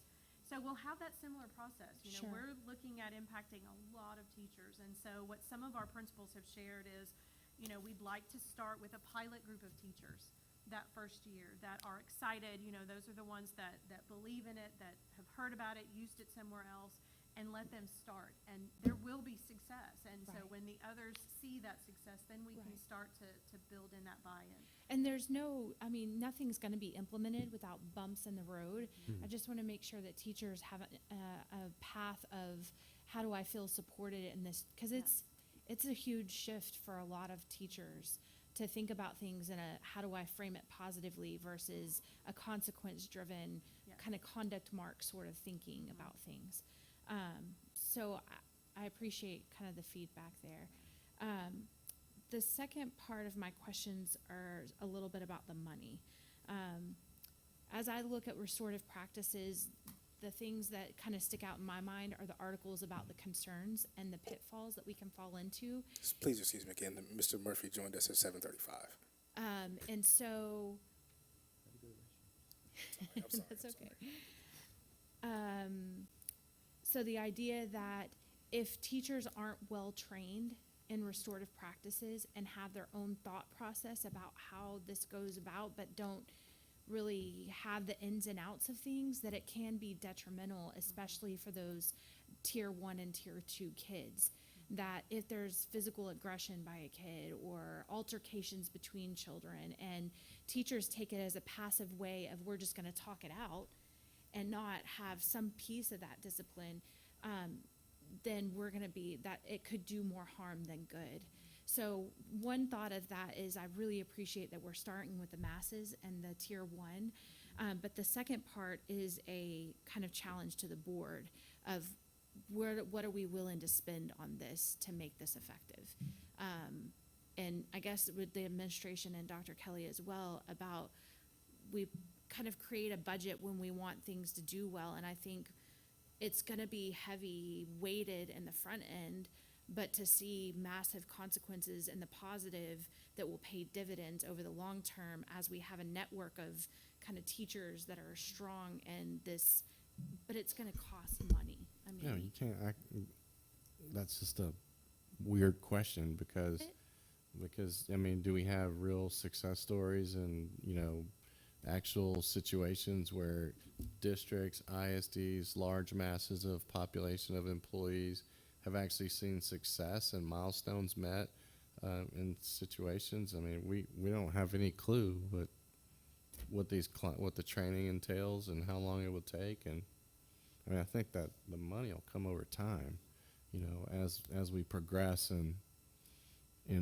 the training with all the campus teachers and whomever. I interpreted that question kind of as a question to you: is what is this going to cost us? What additional? I mean, what you're talking about? A lot of training, a lot of people, a lot of probably materials. What are we looking at as far as the overall financial investment? I think at this point, we're still working to complete our action steps. We want to be really clear before we step into any agreement or any, you know, those steps to commit funds until we can all clearly articulate, this is our plan, these are our components, and these are our action steps. Because, you know, I feel like we need to have a really good idea for what we need before we start saying, okay, this is what it's going to take to get there. So we're still kind of in that, developing those action steps for each of those components. But are there real world success stories about how this change in culture has actually succeeded in large employee type environments? Yes. I would say in public Overwhelming, schools. yeah. I mean, I can't speak to any other environment, but in public schools, there's a lot of evidence for. Yeah, PBIs there's and evidence out restorative there, too. practice. But I mean, you know, it'd be nice to Referrals have go seen down. that. Well, I mean, There's data. There's data that proves it, Jeff. This was 10 years ago when I was I'm not doing it. arguing with you. I would That's just, showing the I would money. just like to have seen it. Oh, okay, no worries. You know, I mean, So, just to get an idea. Are we talking a 1% change in ISS versus tardies and so on and so forth? Are we talking potentially 10%? You know, because that's a different monetary value in my mind. You know. Okay, fair enough. But let's redirect that. Let's redirect that. I understand wanting to have the greatest impact for the dollar, right? So you know what percentage change we're gonna have. Like I get that, but I don't want to get bogged down in a cost benefit analysis when we're talking about how we handle student discipline. Like I understand there's going to be an investment and the district needs to be committed to do that. And I mean, if there are some case studies that you could share with the board, I think that would be more than appropriate so that we could see, you know, what you guys are seeing and, you know, understand, you know, what the benefits have been in other places. You know, with the resources that Pearland has, I know everybody throws out these words like PBIS, CBISS, you know, all these programs you can buy, but, you know, we've created a couple of our own programs inside of our own district, right? And one of them is the Rise Mentoring. I'm almost on the opposite. I figured we could probably do this ourselves and kind of tweak it. You know, when I taught teen leadership for 7 years, and I took the flipping, you know, deal of the 3 levels, but I tailored it to myself, right? What I thought was best for the kids and the kids I was dealing with. So that's kind of where I'm going. At a minimal cost, you could buy the program and they can come train you, or we have, you know, lots of people here in our district that are passionate about it. They could probably, you know, take it on themselves. I mean, I don't know. I'm not going to speak on that behalf, Dr. Kelly, but I Well, would think that let me sort of reiterate what the presenter said a little bit ago. We're sort of in that phase of determining the best path for this now. I'm sitting here right here with a cost sheet for Emergent Tree that I've been given, and but also understand too from Bonnie, when you all went to that presentation last week, you thought that particular presenter was outstanding, and that maybe we'd bring that person here and get them into the middle of this, if I understood Yes, correctly. She would definitely be a piece that I would love to see added in on whatever our implementation plan looks like. But again, she is just a piece and she is one person. So, you know, she has her implementation plan for her specific restorative practices piece. But again, it is bigger than just that, and it is bigger than just one person. But definitely she could be, you know, kind of that cheerleader to get us going and get us excited about it. I think it's just important to say that this is not a pitch to the board yet, right? I mean, this is just a vision that's Kind of forming. here It's we in are. its Here we are. This infancy. is We're what going to we've see done. where we're going to go, and it may be something different, but it might include these things. I don't know. For me, it's like Yeah. I want it to Yeah. be a pitch. No, I'm Let me be 110% clear there. on board. I think this is the most important thing that we can do that really directly impacts our students. It changes environments, and there is a lot of statistical, not just correlation, but causation. When you implement programs like this, just tremendous impacts on our students. So I think this is great. Obviously I don't know your timeline. Will probably be years, not months or anything like that. So, just know that at least I'm on board. I know that other trustees are too. So just really thank you for what you're presenting us right now. All right. If there are any other quick questions? No? Okay. I do. Yes, go I ahead. just want Go to ahead. ask one more thing because I was at Pace not too long ago for their Mental Health Awareness Day, and I'm wondering because they have implemented some of this in a much larger scale on their campus. Do you have any data there about what it's looked like at Pace and any changes, or I don't even know that they started collecting data at baseline. Not as much. What's hard is that students go for a short time and come back. And yeah. so what's really hard is that they're still all assigned to their home campus. Okay. So it's harder to pull that data. But Ms. Sotelo has received extensive training in circles, and so she utilizes those. She utilizes restorative chats. So it's a piece that they're using to try to build that community on the campus. To talk with Ms. Darden from last year to this year, I think she would tell you that she has seen some changes. Some students came and haven't returned as maybe they had in past years. But that one will be a little bit more challenging to collect data, not impossible, but once they also implement that PBIS piece, then that's going to give us kind of a way to track that a little bit more than we can do right now. Okay, cool. Thank you. With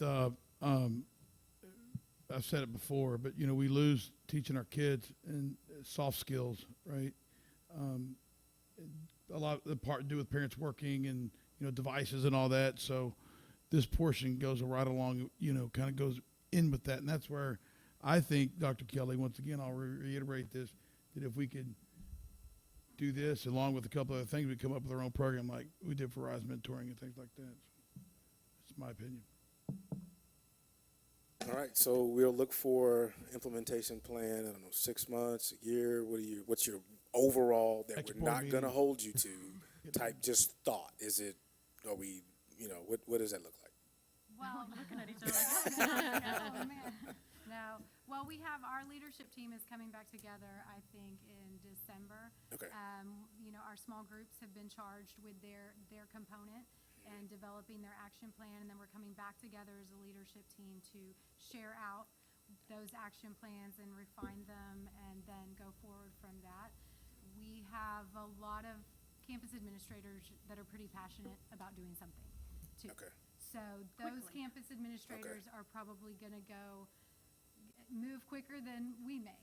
Okay. And so we'll see. So I know next semester we're really looking at refining the action plans and going forward, hopefully getting some training out there in the summer. Some introduction so Right. that the teachers kind of see it and hear about it before they come back in August. It's so Okay. hard to hear instruction and all of these new things in August. So the goal is to try to April, May, get information out that principals can share with their staff, whether they decide to do a pilot, whether they decide to implement something full scale. And I think most of them have already thought through their campus leadership teams and who's going to be on those teams, and kind of getting the word out. So, So those conversations Yeah. are starting. Okay. All right, thank you all very much. Thank you. Really appreciate that. That was a highly anticipated presentation. Thank you. Thank you Lisa, so next, do much. we have to clap? All right, yes. All right, let the record show that Trustee Floyd left the meeting at 7:46. We're going to go to item B underneath the administrative reports, an update on implementing full-day pre-K. Yes, Mr. President, members of the board. This report has been a while in coming because TEA. Do we need to take a quick break? No. Okay, all right. Mike is back and Jeff just left, 7:47. Okay. Sorry, sir. That's okay. Legislature has decreed that school districts must offer full-day pre-K to eligible students. Those eligible students are the same ones that have been eligible in the past, which are essentially limited English speakers and economically disadvantaged. So it is a directive from the state to move towards full-day pre-K as soon as you can. And in fact, the only reasons that you can delay is if you aren't ready yet in terms of facilities. There's one other minor reason, but that doesn't affect us. So we've been studying this for the last couple of months, and to my surprise, really, I think it is possible for us to begin this in the fall of 20. And in order to do that, after we analyzed all of our facilities district-wide, we now hold pre-K on 9 of our 11 elementary campuses. We think we can spread pre-K to full day at all 11 of our elementary campuses. We have the space for doing that. There are some places where, as I put in the report, where we will probably likely come back to you for portable buildings, not for pre-K kids, but to move older grade levels to those portables so that, you know, as you might know, pre-K kids need close access to bathroom and sink and need to be in the regular building, not out in a portable. So there's a lot of work for us left to do. As I put in the report, I'll just get to the money first. We figure at this point we're going to need 12 additional teachers and 10 additional aides. And in order for that fee right there would be about $1.2 million for next year, not this year. In addition, there are big needs in terms of facilities, technology, curriculum, instruction, all those things that go into a classroom. And we have a ballpark figure of about $2 million for that. That includes, for example, the purchase of these portable buildings, technology, and all the other things.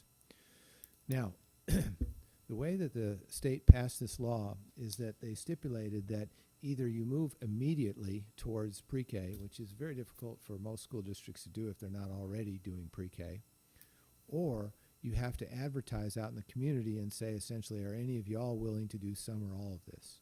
So that advice from TA has been very slow in coming, but Georgiani, our CFO, has received already one RFP example that we might be able to use as we do this. It will require two big actions by us: a public meeting where, similar to a construction meeting, where you invite anybody that's interested in providing those services to it, and we explain our RFP to them, and then they go out and they analyze whether they're going to submit something and so on. And then a second one involves the board, where you evaluate the responses to that RFP. And we'll have to do that at some point this school year, and no later than probably February, but hopefully earlier than that. The way that TEA also operates is they don't even have the waiver available until January 1st, and then you have to submit it by March 1st. So we will conduct those steps between now and then. It is possible that there might be a local vendor, for example, the Montessori school, that says, I can do some of those schools. But as you'll read through the material I gave you, there's a lot of requirements for meeting the requirements. And it's difficult to say whether any local provider. Also, you can offer this to Head Start, but as I understand Head Start in our community, it's very small and is unlikely to be able to do this at all. So, Dr. Kelly, just real quickly, I think yes. Just a point of even another consideration, they're not just these schools' ability to meet these requirements, not just our ability to hold them accountable for their education, but whether or not this would be in the best interest of the public school district to be sending honestly, public dollars to private institutions. Yeah, just putting it out there, honestly, we want to be ready to do this ourselves and be accountable for these kids as soon as possible. That means fall of 20. And so I see that as happening no matter what. In other words, our experience over the years has been that when kids come to us from other places, they're not as well prepared as if we prepared them in pre-K. And so I see us moving as quickly. So the answer to your question is, after we put out this required RFP and so on, we want to set those standards very high. And we also realize that for any vendor that might be interested, you're talking one semester, because we plan to move to the regular. I guess, Michael, I cannot not do that. In other words, I'm required by the law to go out and issue an RFP and get and see who's interested.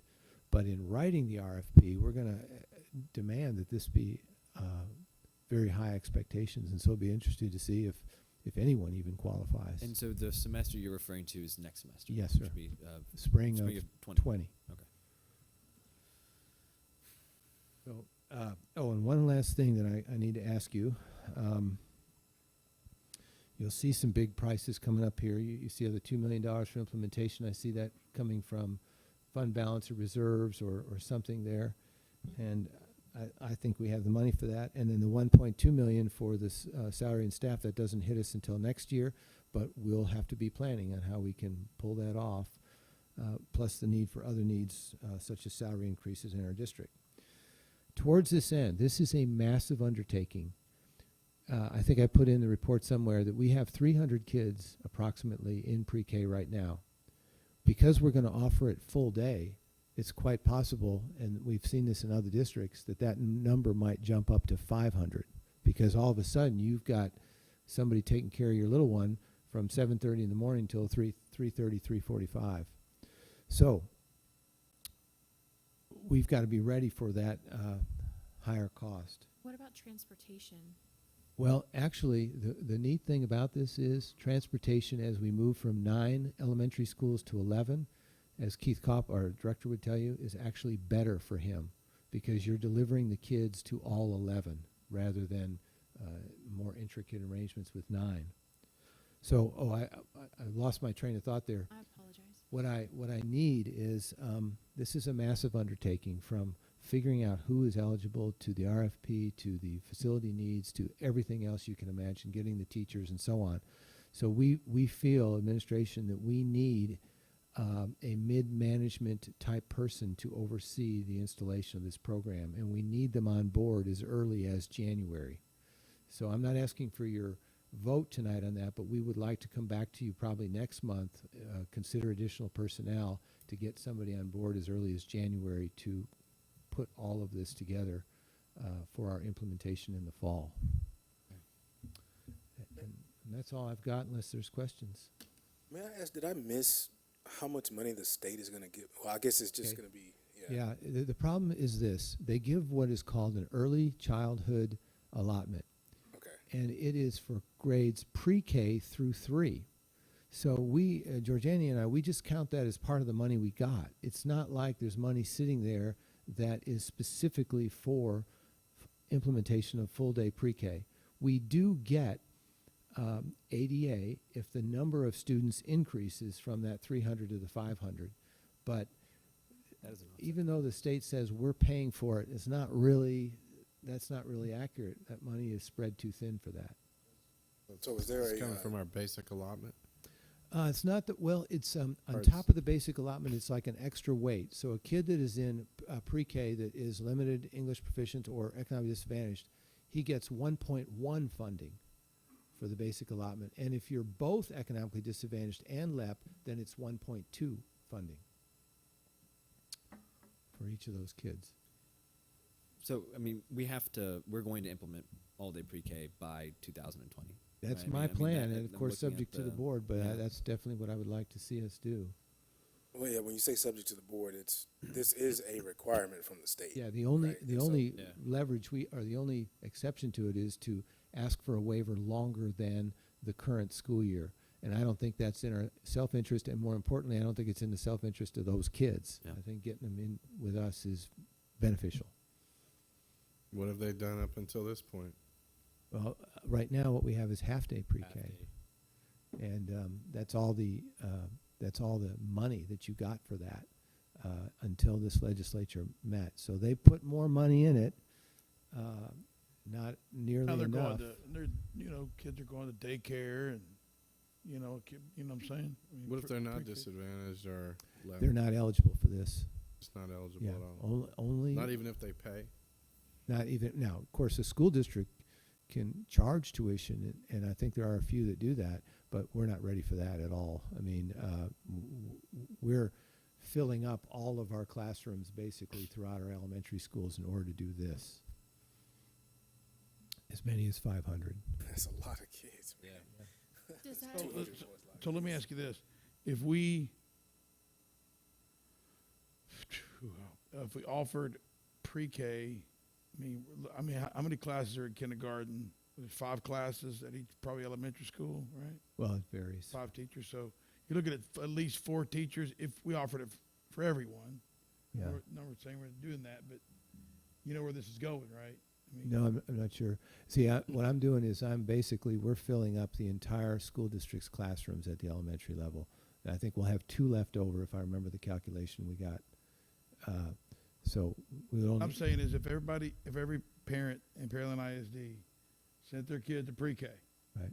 no matter what, Right. what would that look like? We couldn't do it. Exactly. We'd have to. So, yeah. Build new schools. Because this is just for students that qualify. 500 Yes. would be just the students Yes. that qualify. We, you know, I we have think what 300 Lance might now. be saying is that eventually in the coming years, the legislature might expand Yeah. who will be in this Yeah, group. they could. Because that's where that it's seems going. like that's where it's what's going. Yeah. which would require. Because now you're looking at kids that, you know, just because they're fit a certain criteria, they get to go to pre-K, where I don't fit. Another person says, I don't fit this criteria. My kid can't go to pre-K. And they get these professional services. Yeah. Yep. All right, any other questions on that? Gonna do it.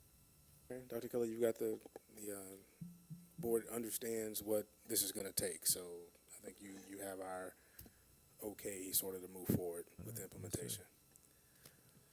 All right, thank you very much. All right, we'll go to that regular agenda. Item 1, consider to adopt a resolution for nominating candidates to serve on the Board of Directors of the Brazoria County Appraisal District.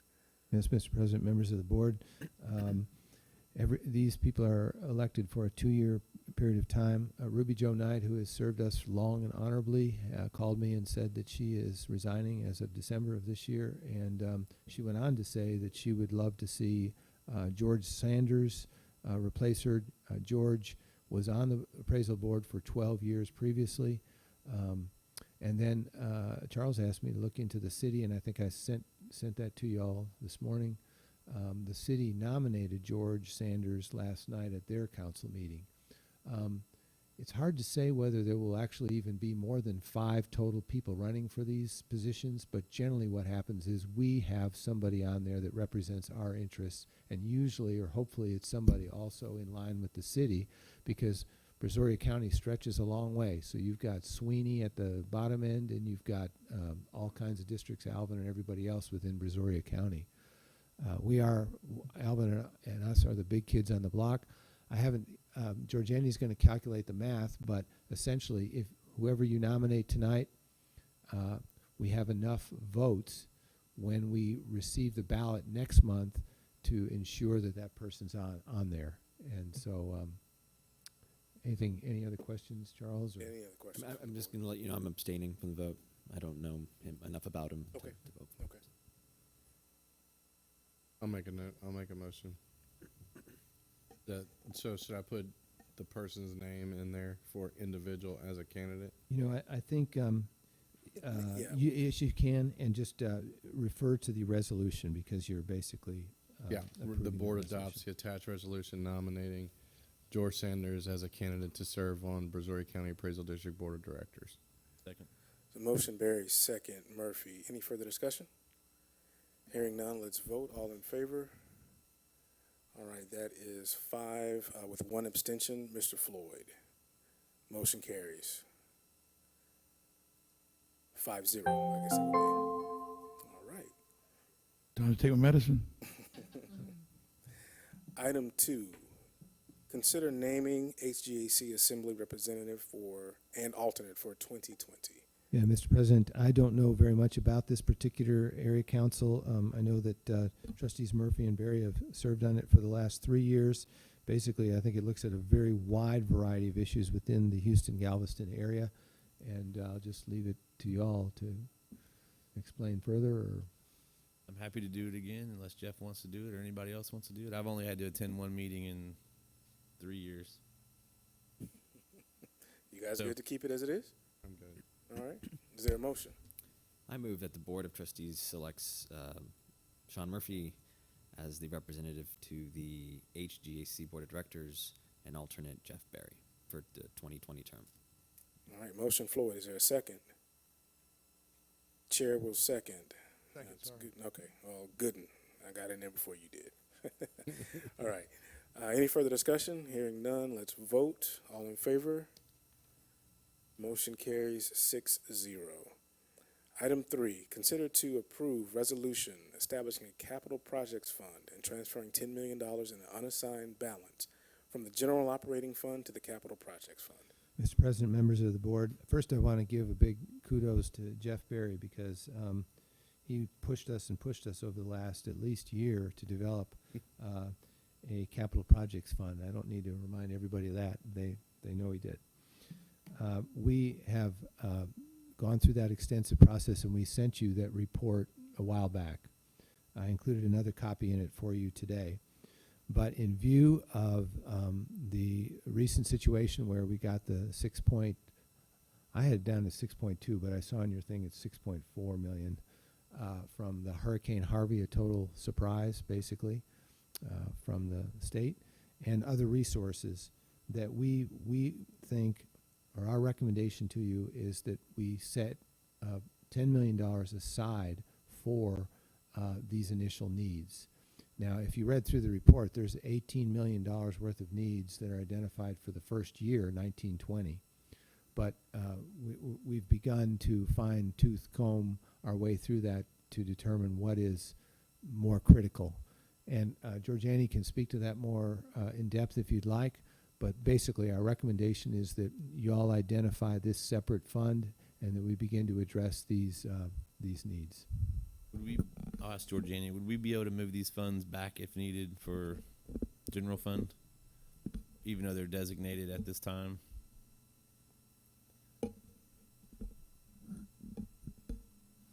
I'll need to double check on that, but my initial assessment is no, once we designate it, hopefully we can keep them there to fund some of these needs, because there's quite a few needs that are going to come urgent.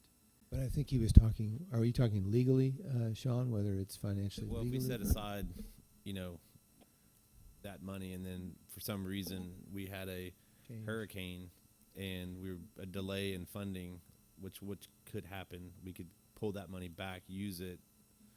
Well, if we had a hurricane, for instance, and it was to fund capital because we have to replace. I was thinking more operating than capital. More operating? Yeah. I need to double check. Okay.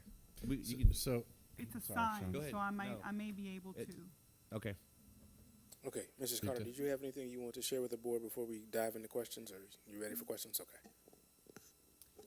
So I guess my biggest thing is I think some of these things would obviously be better served in a bond, but we do have bond funds available.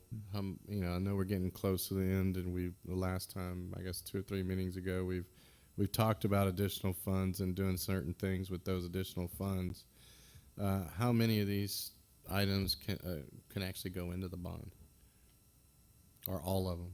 And obviously, we don't have the funds for all of them, but We don't have the funds for all of them. Like if Right.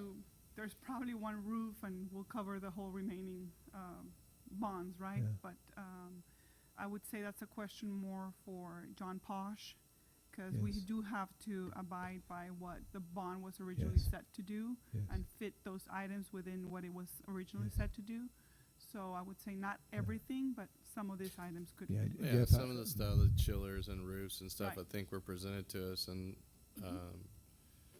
the board agreed to build a wall instead. So, Build a wall. kind of where we are. Jeff, No wall. we will be bringing to you probably in a couple of months with Mr. Posh's help. I included in here on the very last page of this their current status on the bond in terms of how much money was Yeah. left, and he predicts a better picture than what is there. So it is possible that when Georgiani and I come back to you, it would be a combination of you can spend this from bond funds and you can spend this from this fund that we're recommending set up. But we also just talked about spending bond money on the pre-K Yes, we could. Mhm. That's part of what we'll Right. rather than what's here. Right. yes, we And could. that is not included in the plan. Mhm. As I looked at this several times. I look at a bunch of different departments. You got Department 1, 2. I'm assuming we're going to categorize them as departments, right? Is that where? That's good. Just areas, Area, technology, area, maintenance. facilities, transportation. Yeah. So, it's very difficult for me to look at line items and say, this is what we need, if I don't know where the department's going, right? So, for instance, for years I've asked, kind of off the cuff, about getting and we do get department reports, Dr. Kelly, Mhm. but not from everybody. Like I've never heard. I've been on the board 7 years. I've never heard from athletics where they see what their eventual goal would be, right? To where they want to go in athletics and in career and technology. I know it's something new for us, but you know, what do they, I mean, what's their vision, right? And it's kind of hard for me to look at these items and go, oh, okay, well, let's just repair that. And if the vision down the road is 4 or 5, 6 years from now, we're going to do this, right? Like, let me give you a prime example. Athletics. We repaired a football field at Dawson, right? It cost us $700,000, $800,000, grass field, right? Am I correct? Grass field. Had we prior known about the vision of the athletic department, you know, maybe there could have been something that could have been, you know, if we'd known something about 3 years ago where they're wanting to go with these things before the bond or whatever the case may be, then we can make an evaluated decision. Oh, well, your vision was to do this, or, you know, to have these at Pearland High School. We spent the amount of money on the screen. I can't remember. You know, to make them The wall. the big, The wall with the screens. Facade? The facade? you know, the thing that drops the things down. Sorry. It's The fly. facade. Yeah, No, yeah. it's the seam, the fly. Yes, Yeah. it's things like, yeah, we spent a lot of money on that, right? And so, you know, those things are several years prior. If we could have saw that, then we could. Well, make it but I think out of fairness, Lance, the bond planning way back in 2015 and 2016, I mean, looked at every department, what they saw as their vision for the future. And for example, athletics was hotly discussed in every way and then prioritized. And what came out of it is what you all have built since. Well, no, what I'm saying, Dr. Kelly, is that it's not just facilities and building things and replacing computers, and it's like we just talked about restorative practices, right? We talked about pre-K. We're talking about different things that, you know, we're having to have these discussions about, you know, just, you know, from each department. I'd like every now and then just to see where they would see like 5 to 6 years from now. I mean, Well, Yeah. Yes, I mean, but This is the- specific to capital improvement. Yeah, which this your- is specific to capital improvements, but I think Charles has already suggested, and we're going to bring it in December, a maintenance report. So you'll see the long-term picture, and that is probably the vast bulk of these needs that we've identified. So this is basically going to be, is a living document that we'll be updating regularly. As an example, in preparation for tonight, you know, I went back to Larry and Keith and all the different department directors and asked them, okay, in all seriousness, what is critical, what can be delayed? And turns out to be some of the items that we originally had on, for this year, you know, that are coming to life, we could delay a little bit, but then there's some that are listed in 3 years from now that are failing right now, and we may need to repair now. So it's a living document. It's something that we will be continuing with the initial committee and forming a meeting regularly to update it and to make sure that it's always that it lives, basically, a living document.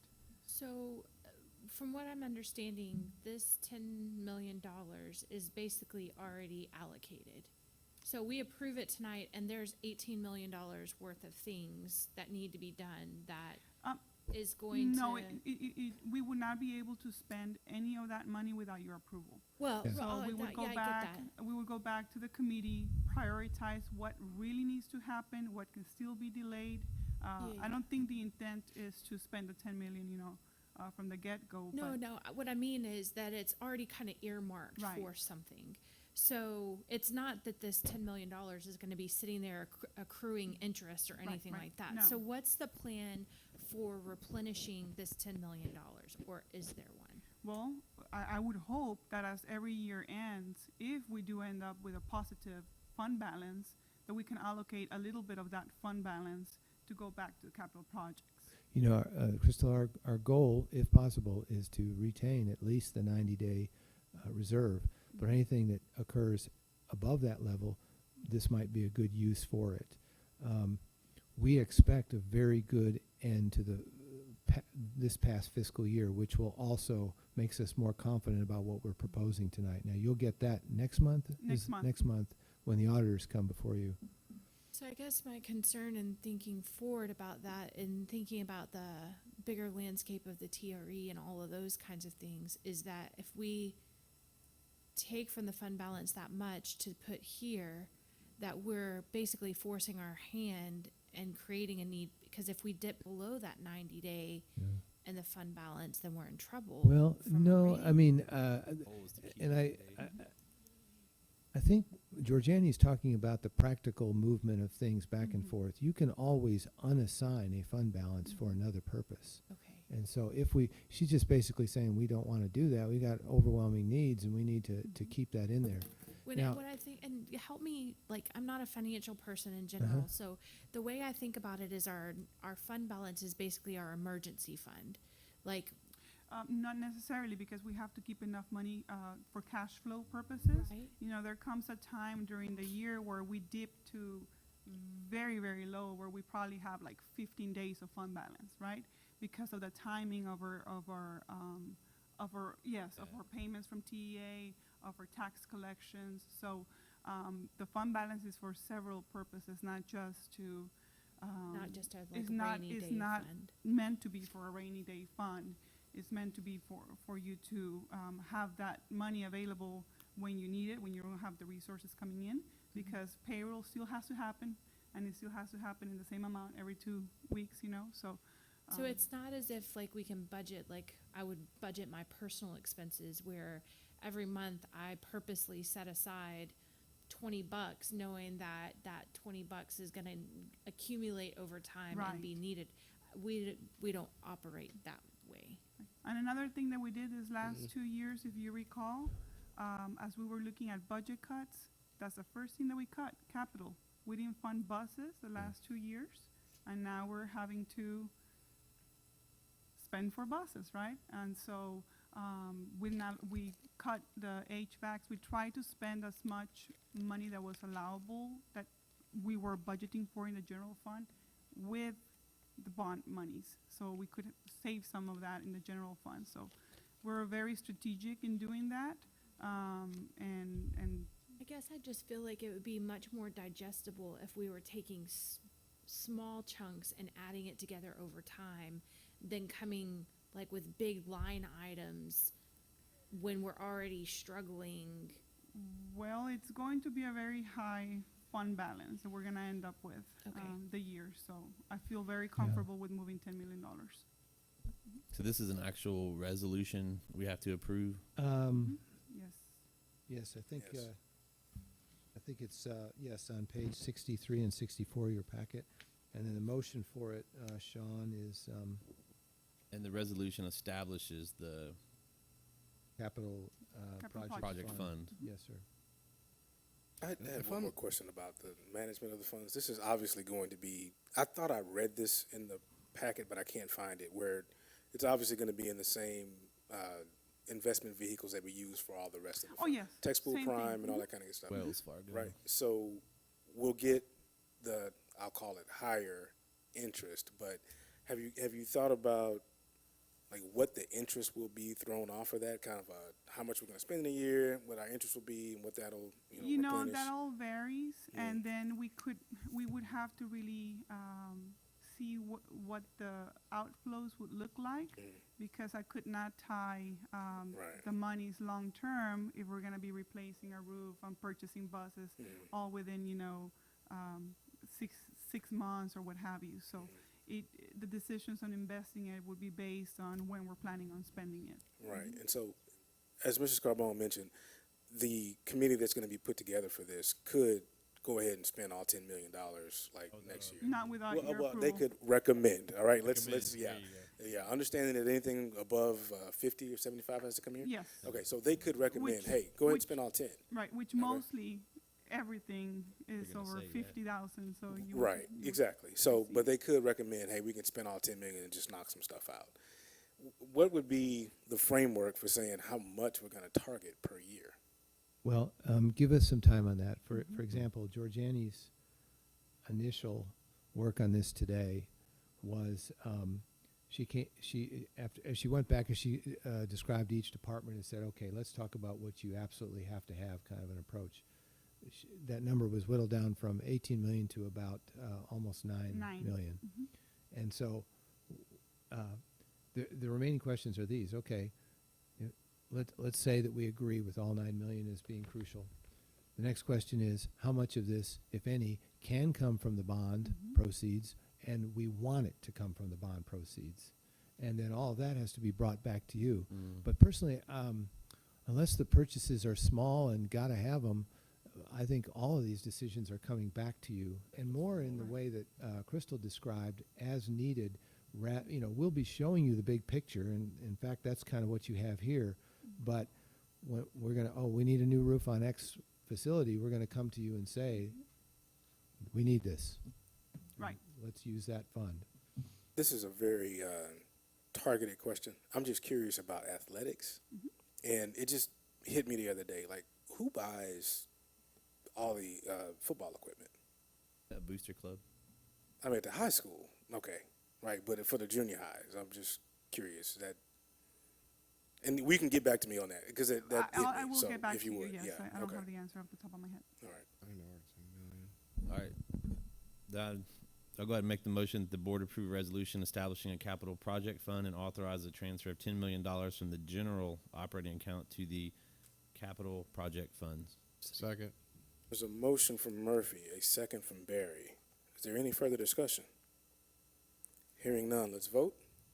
All in favor? Motion carries 6-0. Thank you very much, Dr. Kelly. I just want to verify that those are all the items that were on the agenda. We are complete? Okay, with no further business to come before the board, we will stand adjourned at 8:19 p.m. And members, I have a copy of the board member what is this? Rules of conduct. I need everybody's signature on that.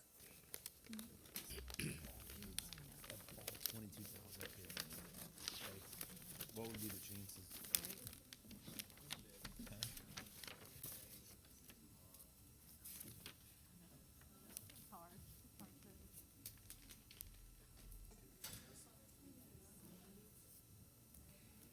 Message, but they found her and she's okay.